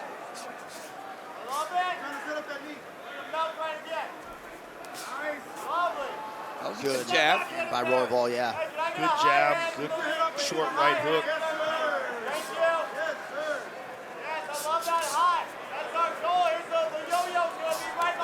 But it looks like Brandon Royval is essentially point fighting right now. Yeah. Oh, another right hand. It just looks like Royval's throwing to make sure that Van can't throw. He's almost trying to just deter him by just putting stuff in front of him. And he doesn't seem to have as much intention of landing. Yes.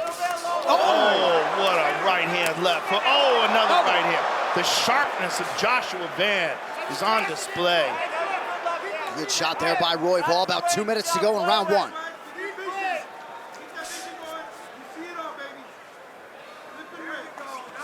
I'm looking at the numbers, and it says that Royval's landed 70 of 63, and Van's landed 18 of 31. That's crazy. That's efficiency. Yeah, Royval below 30%.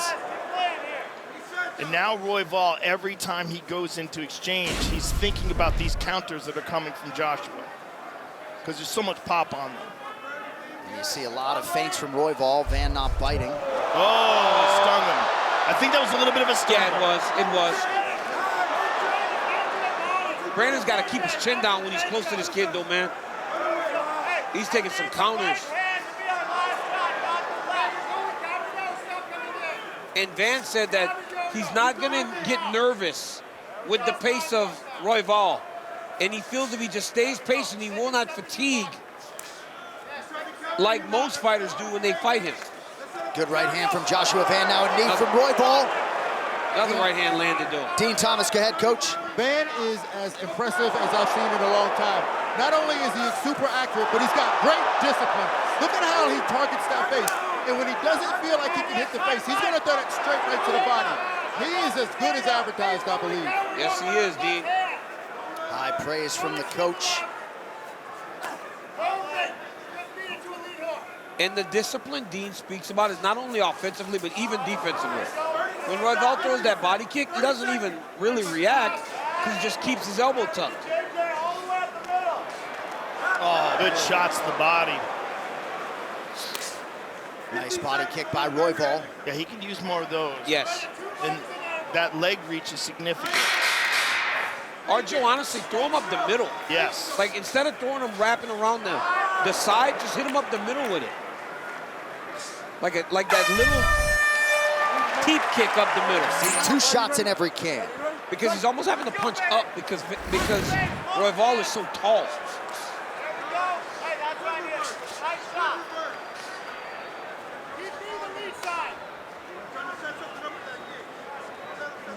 We got one more update, I understand, on Jack Hermanson. Megan, go ahead. That's correct. Some good news. The UFC medical team has deemed him medically cleared to leave the building. They observed him for well over an hour.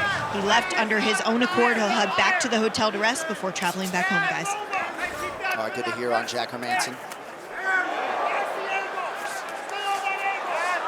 Now Brandon's starting to get that pace on him. He's got to try to make it not pretty with Van. If it's pretty, Van's gonna outstrike you. You gotta make it dirty, and right now, Royval's making it a little dirty. He landed a good left hand in that exchange.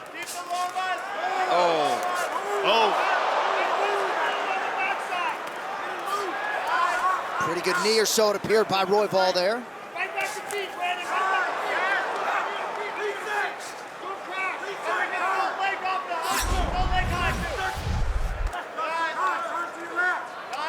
Both guys mixing up their targets pretty well.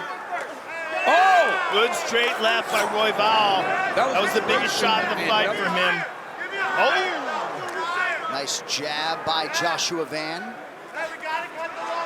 Another counter by Van. You gotta love the flyweights for technique. They're so fast, dude. So fast. And you can't have any holes in your game in this division. Oh, nice low kick. I like to see Royval use more of those kicks because you're not seeing a lot from Joshua. There's one.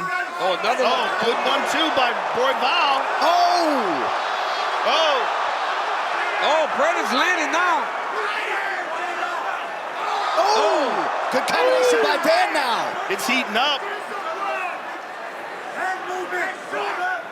Oh, another nice left hand.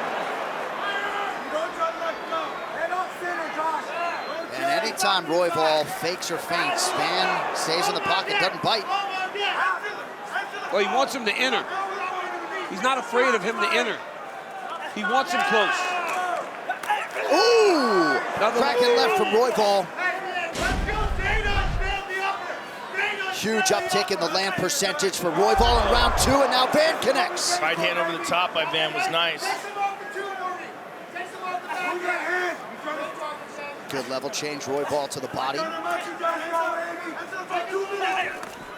Ooh!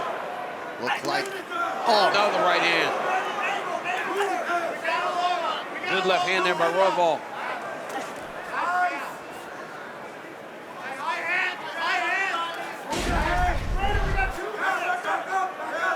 Good short knee to the body by Joshua Van. Under 2 minutes now, round 2. This is a good fight, man. This is a very good fight. These dudes are swinging.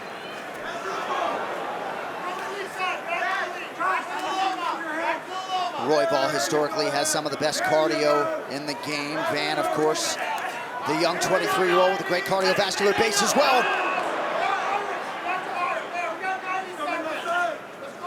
Jab from Van gets through.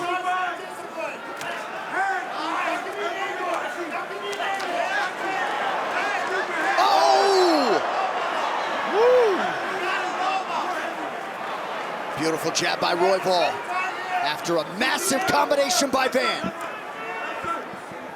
No grappling at all, champ, huh? No grappling. But I'm here for it. I like this. Yeah. Because they're doing everything right. They're not just winging punches. Right. Joshua Van rips to the body and tight. Oh!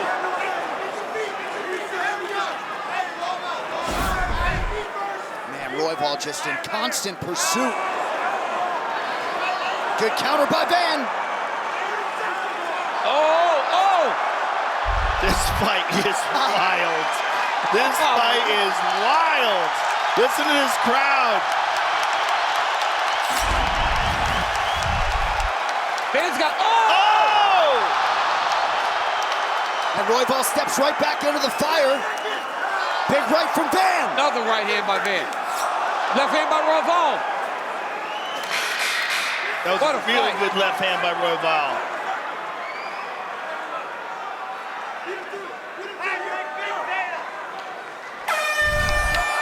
As advertised through 2. What a round. UFC 317, Topuria versus Oliveira, brought to you by Wingstop. Bring the flavor. Van's corner told him get his head off the center line. That is one thing he's not doing well. His head is very stationary. Van lands a lot of big shots in round 2, but a huge fight-swinging 5 minutes for Royval. Good 1-2 by Brandon there.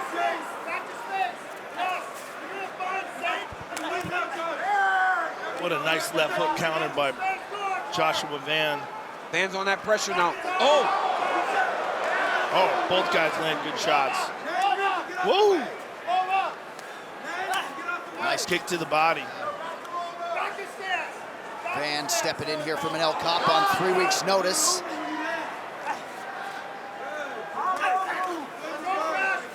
acquitting himself exceedingly well against the division's #1 ranked contender. Yes, he is. I don't know that this dude is number 11. I don't know if they got 10 dudes in front of him that's going to beat him. That's a really good point. This fight's already top 10 in terms of significant strikes landed at flyweight. We still got 4 minutes to go. Oh! Oh, body shots.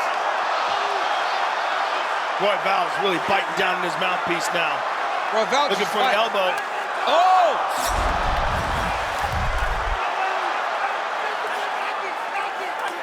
Right hand and a left for Van. Van won't feel like he was just sparring today, though. He's in a fight. Yeah, this is a fight. This is the difference between fighting the #1 contender. Yeah, for sure. Oh, nice kick to the body. That's the wildness of Royval that I like. Just crazy to think back to our first fighter meeting with Joshua Van when he made his debut a couple years ago. Had barely been wrestling and now showing he is on the level of the #1 contender. Oh, nice 1-2 by Joshua. Oh, watch, here comes Royval. Royval, body. Oh, nice. Nice combination.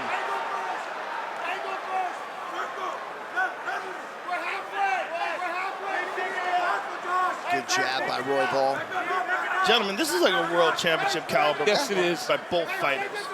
This should be a 5-rounder. It really should. Could you imagine this was a 5-round fight? It kind of should be. So good. These guys are so good. Oh, nice combination by Royval. Royval's turning it up. Yeah, he's gonna try to... Oh, Joshua Van fires back. Wow. Royval retreats, just over 2 minutes now to go. He retreats and reset. And right back at it. Oh my goodness, this fight is so good. Crazy volume out of Royval. It's so good. This fight, the pace of this fight is insane. These guys are taking some shots, man. And not a single takedown attempt. They're just boxing. Boxing and kickboxing right in the front, the middle of the octagon with 4-ounce gloves. Royval looking to get another maybe combination from his corner. He has set a personal best with significant strikes landed, has Royval. Oh, combination by Van. And here comes Royval. He does this every time. Every time Van gets a big one off. Oh, nice left hook by Van. Van is so sharp with those counters. Nice 1-2, a kick in the middle. Oh.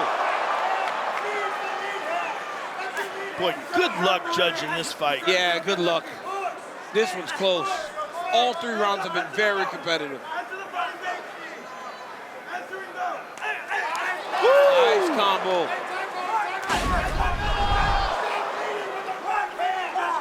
Royval has thrown nearly 400 total strikes tonight. Oh, that is nice right hand by Joshua. Oh, that is so insane.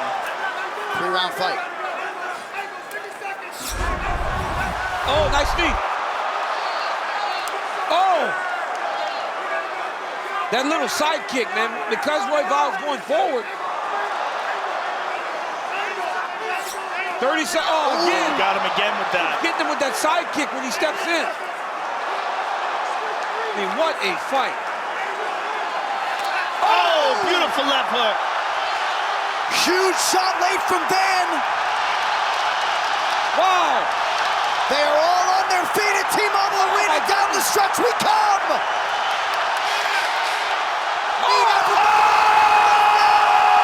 Van chasing a late finish. Oh my goodness. Woo! There's the hole. What a fight. What a fight. And Brandon Royval. What a fight. Forever. Crazy. Oh my What a fight. Royval is hurt bad. He was hurt so bad he thought he got stopped. He was wobbling.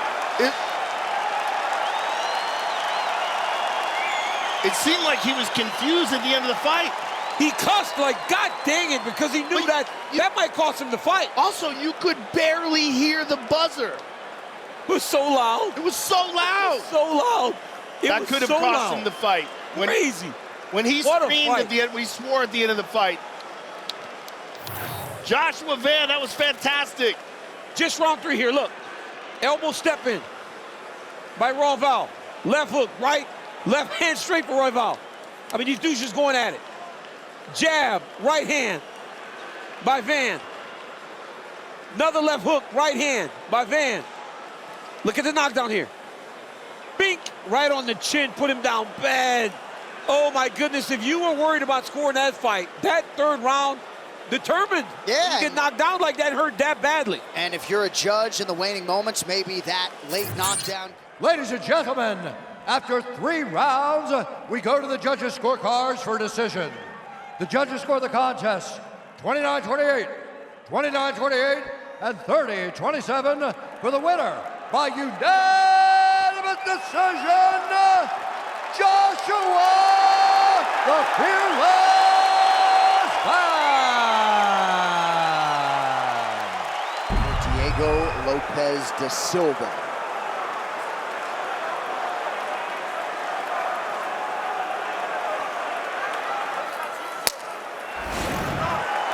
And with that, the UFC Featherweight Championship is now vacant. Volkanovski is in the green, Lopes in black.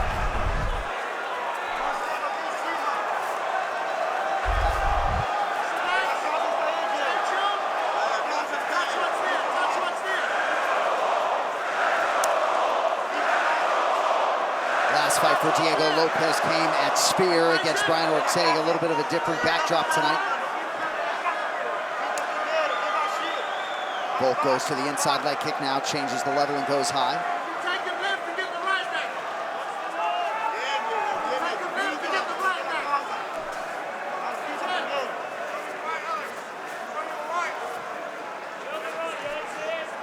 Lopes particularly measured here across the first minute.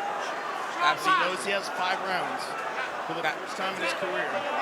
First time he has 5 rounds, first time fighting for a championship and standing in front of Alexander Volkanovski. Right. That has to mean something, even for a kid that's as fearless as Diego Lopes. Yeah, he knows he's fighting an all-time great. Think about this, even Ilia Topuria in round 1 took some time to get started against Volk. Good leg kick from Lopes a moment ago. Volkanovski did land a spinning back fist. That slightly bruised Lopes. Ooh. Good left hand by Volk.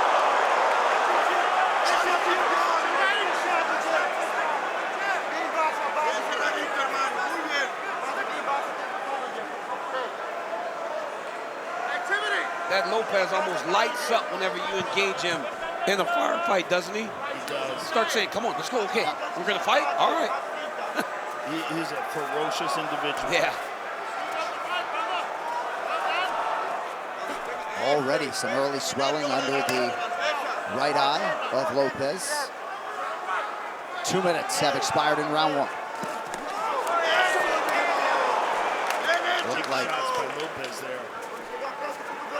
Looked like Mark Goddard maybe signaled for something that he wanted to look at in that exchange.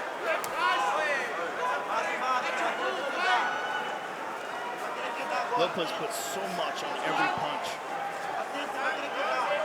And he's such a powerful frame.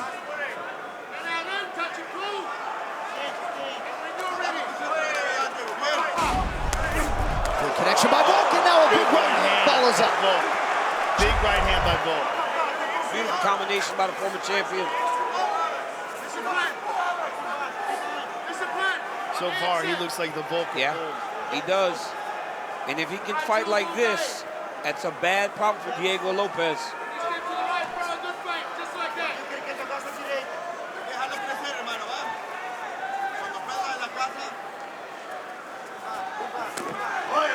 Lopes out of range with that right hand. He's done him. Volkanovski on point early on.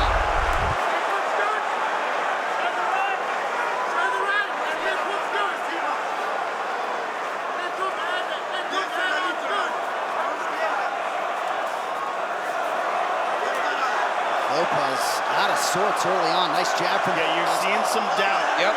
You're seeing some doubt in Lopes. Too slow a start. He also realizes he's in there with a totally different level than he's faced before. But he needs to go, right? I understand being measured because you're fighting a longer fight than you've ever fought.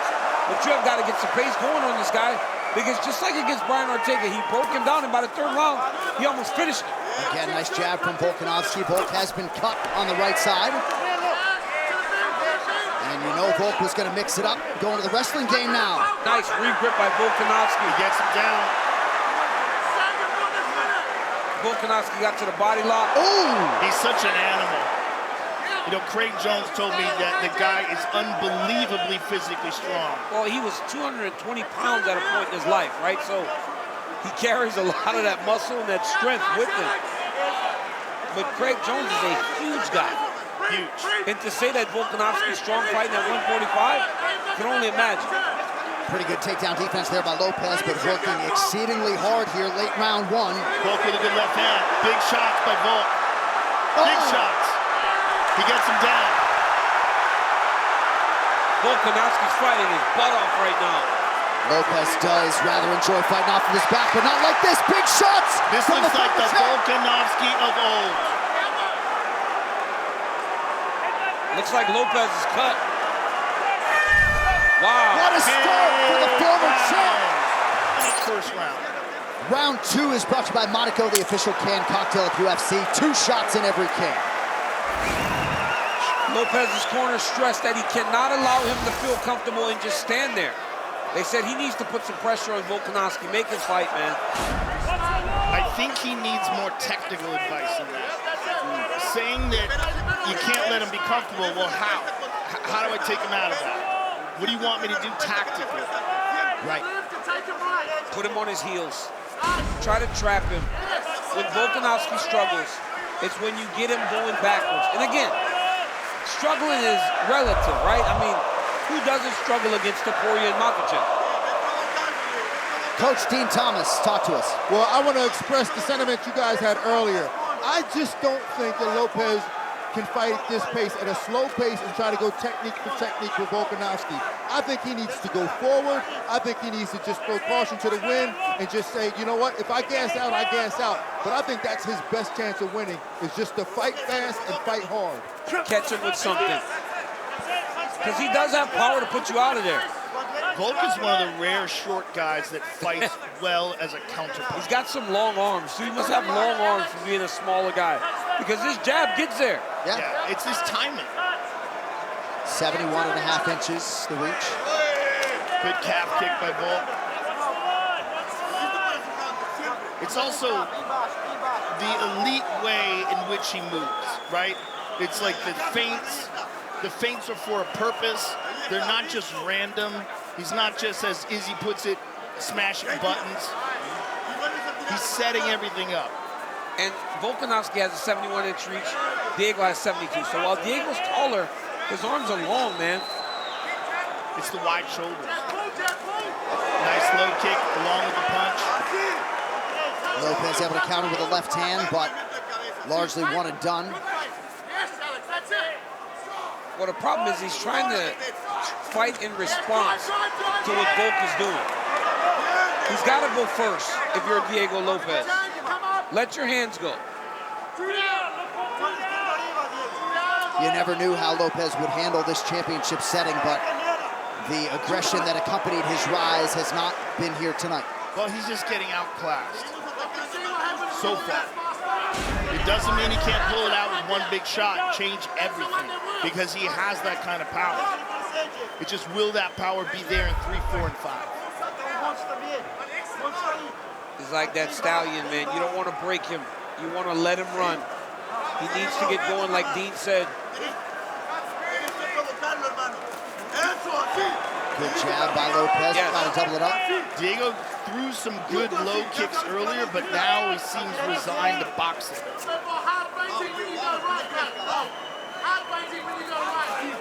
And that could be because he got rocked, and so he's sort of tightening everything up. And right now he seems perplexed. Oh, he got rocked. He got rocked.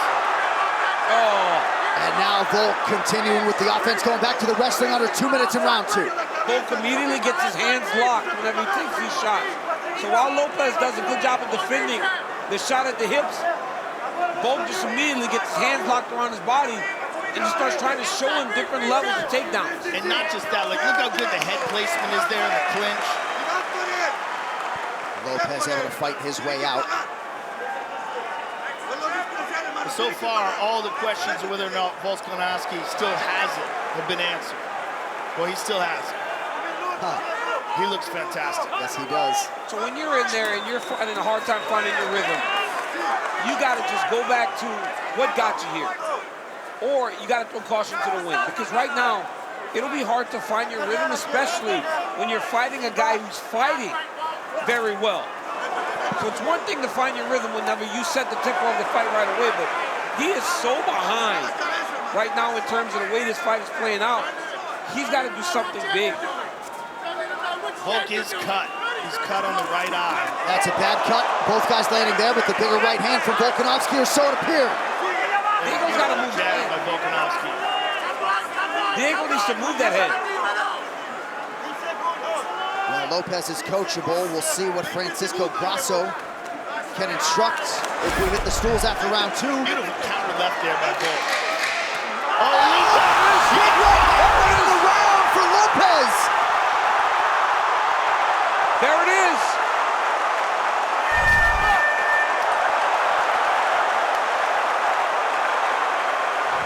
He has won on the judges' scorecards 10 times and has finished the opponent twice in round 3. Lopes is now emboldened, though, landing that right hand. He saw something positive happen.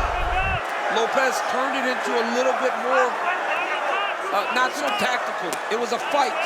And Volk then made a mistake, went straight back, got clubbed with that right hand. And Diego dropped him, and he didn't even hit him clean. That tells you the power of Diego Lopes. But he also hit him as Volk was leaning backwards, which would lend to him getting knocked down easy. You will notice as Diego Lopes sweats sometimes, he will put his fingers to his neck. He had a childhood accident, and that itches when he starts to sweat. We thought in fights prior maybe it was a tick. Good right hand by Volk. And that cut has been closed by the cut man, at least temporarily, but could be a recurring cut that Volk had in advance of the Yair Rodriguez fight as well. Great job by the cut man. I mean, you can barely even see it. Our fine interpreter, Fabiano, tells us that the Lopes corner is begging for some more aggression here.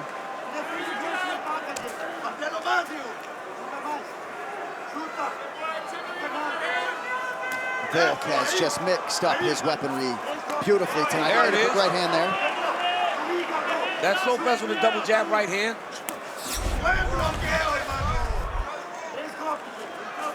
And Lopes threw one calf kick earlier, so he did go back to the kicks that were effective in round 1.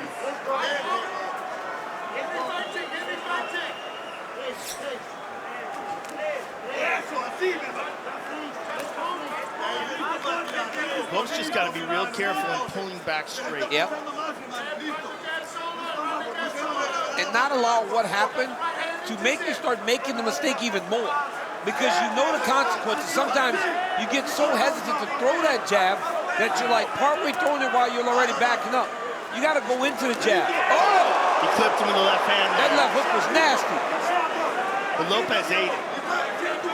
Lopes is tough, man. He's got a great chin.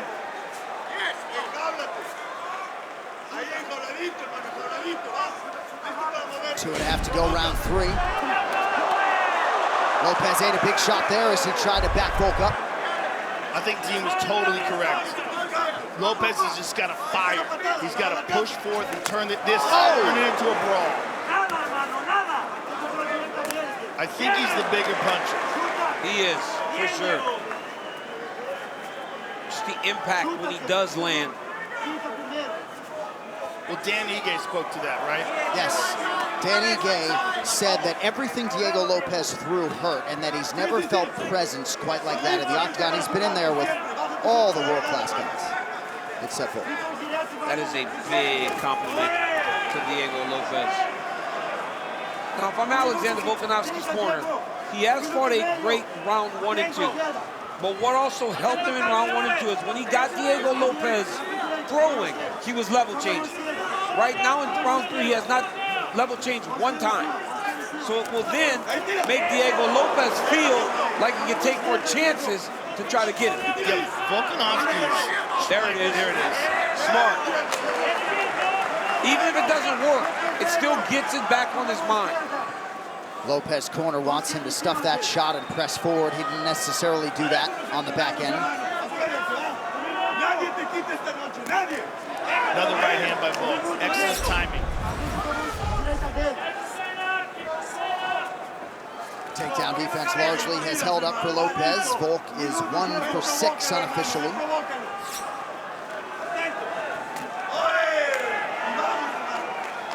Nice kick by Diego. But he could be 40 seconds away from being down 3-0. Yeah.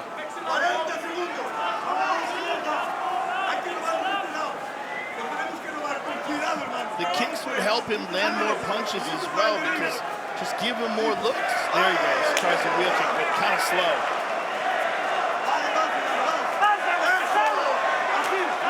Here's a nice front kick. Nice right hand by Good right hand from Volk. Oh, head kick. Well, just as Rogan called for it, 3 kicks in succession attempted by Lopes.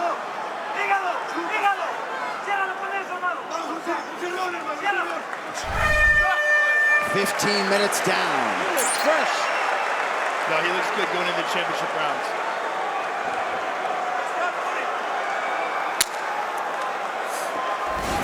Fourth round of a possible 5 to decide the UFC featherweight title. Good early sequence to begin the round from Volkanovski, even if partially blocked. Diego is more aggressive. Diego is in front of him more and more pressure going forward into Volkanovski, and that is what he's going to need to do.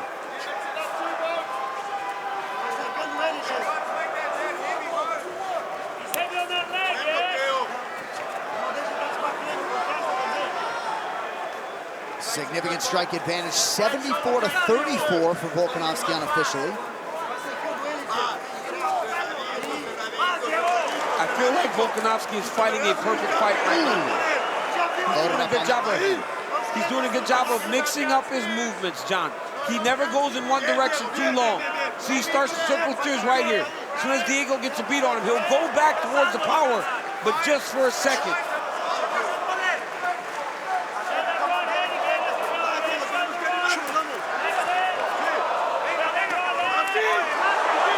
Another big right hand connection by Volkanovski. Now Lopes to the body.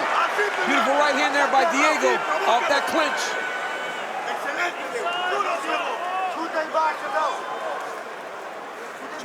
Lopes waiting a little bit too much, a little bit too reactive. That's a nice low kick by Lopes. I wish he had thrown more of those earlier, because I think it's an effective technique for Volkanovski's wide stance, and it'll definitely allow him to land more punches.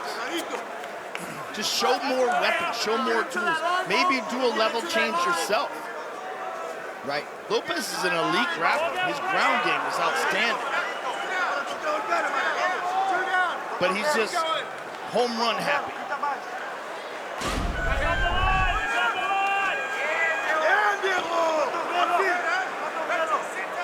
You know, we've seen this. We saw this a month ago with Magomed and Kalaev and Pereira. The big power guy, you try to always keep him going backwards, keep shooting at his legs, make him defend, and it really does limit their ability to put you out. It's exactly what Volkanovski's doing, or at least trying to do. So it was a nice counter right hand by Volk and a good jab after it.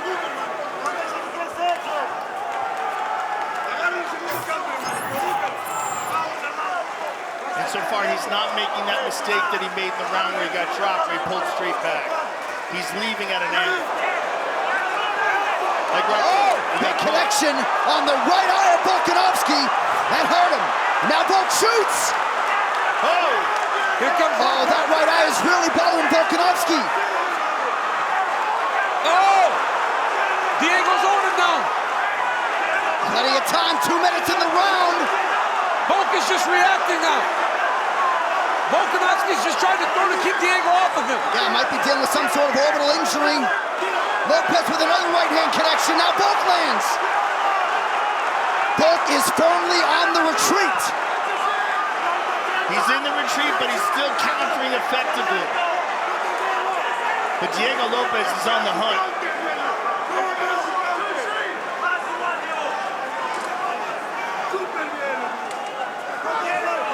So a Big moment in round 4 for the underdog Lopes. I thought he was the favorite. Volk was the favorite at close, my man. What do you mean underdog currently? Lopes, well, I'd imagine he's the underdog on the live line, and he was the underdog when the fight began.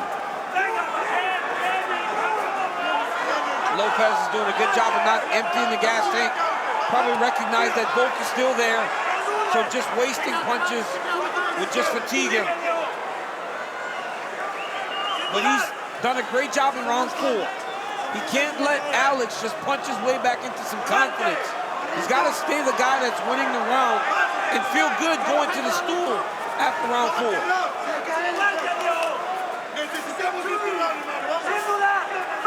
Round 2 seemingly open to a lot of interpretation. It's a big right hand connection late in the round by Volkanovski. It's amazing how well Diego is eating these shots. Yeah. He hasn't even really moved his head. He just takes the jab and says, okay, come on. And the right hand. Right hand. Seems like the bigger reactions, though, coming from Volk. So more than a decade ago in pursuit of this dream, said he was not going to go back to Manaus with finality without the UFC title, and potentially financial freedom might be 5 minutes away. He's going to go guns blazing in his 5th and final round for sure. Yeah, he's got, especially after he hurt Volk in the 4th. Lopez's coaches suggested to him that they could be, or Volk's coaches, excuse me, suggested to him that he could be tied 2-2, and I think it's the right messaging. And they asked him to go for a single. You want him to fight with urgency. Going into round 5. Yeah, particularly when you think about that knockdown the previous round, it could be 2-2 right now. Yeah. I thought that he won. I thought Volkanovski won the first 3 rounds. Rounds 1 and 3 particularly easy to score relative to round 2. Not according to right hand.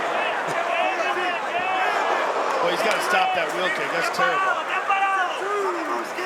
But Diego Lopes's consequential blows have drawn big reactions from Volk.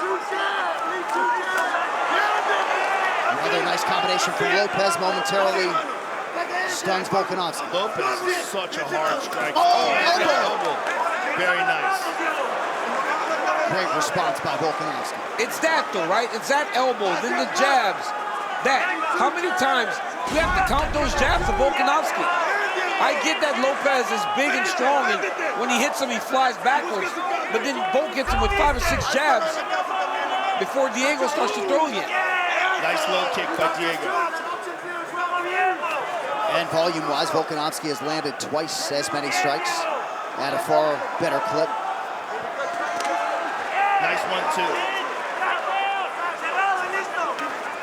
Oh, nice right hand by Diego. 3 minutes now to decide the world title. What a fight. Yeah, Diego Lopes certainly proving largely he's ready for prime time. Yeah, he's a 25-minute fighter for sure. Oh, nice left hook. Left hook. And then the jab. Volk wisely mixing it up. Nice knee by Volk.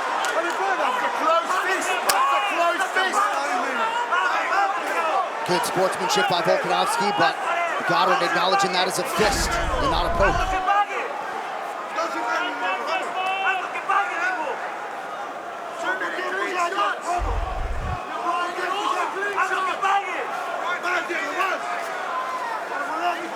We highlighted Volk's round 3 success earlier on the broadcast. Round 5 has been outstanding for him as well, even against Islam Makhachev in their distance fight.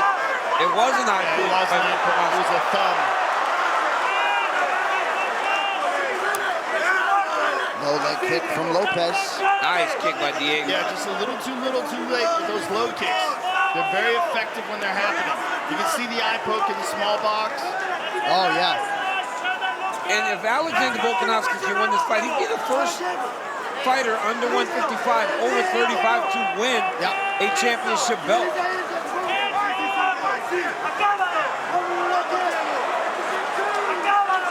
Good jab. And that is why I think Alexander Volkanovski has won this fight. And honestly, in my opinion, pretty convincingly, behind that beautiful jab and that footwork.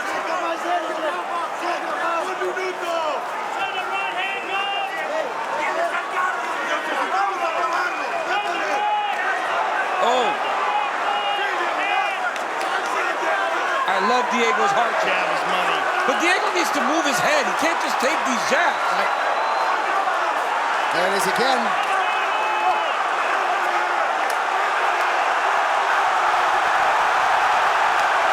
Lopes with reckless abandon pressing forward. There he goes. This is the madman we know, Joe. Oh, big left hook by Volk. And again, just circling beautifully away from that left return from Lopes. Volk with a quick check on the clock.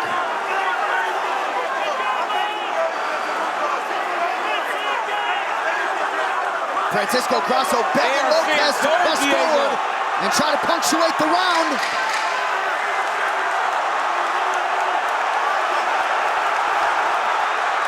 Good right hand by Volk. What a fight! Wow, what a fight. They're all standing at Kaseya Center in Miami. Alexander Volkanovski and Diego Lopes go the full 25 minutes in pursuit of the UFC Featherweight Championship. When it comes to scoring in that fifth and final round, which may be the pivotal round, Volkanovski landed more shots. Yeah, Diego landed some big ones. It's like Diego's shots are so hard that you have to take into consideration, like, what's more impactful? Is it the volume of the jabs? But Volk landed good right hands, good left hooks, but always moving backwards, Diego pressing forward. Someone show Shelby those live odds. Here's a nice right hook. Right hook, left hand, rocked him. Here's Volk, early in the fight. Big left hands in the clinch, and the trip gets him down. Nasty ground and pound.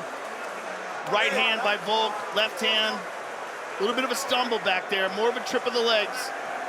And here's the Lopes knockdown. Volk pulls back straight and gets clipped right on the chin when his weight was over his back leg. And here's a big left hand by Volkanovski. But man, Diego Lopes has a chin from hell. Yes, he does. I mean, that dude just, and he looks like he would take it. Right. And here's the controversial eye poke. As they get close, watch what happens here. I'm sorry, this is a right hand.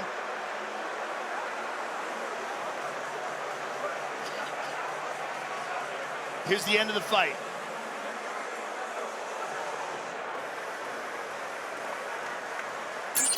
Ladies and gentlemen, after 5 rounds, we go to the judges' scorecards for a decision. The judges score the contest 48-47, 49-46, and 49-46 for the winner by unanimous decision,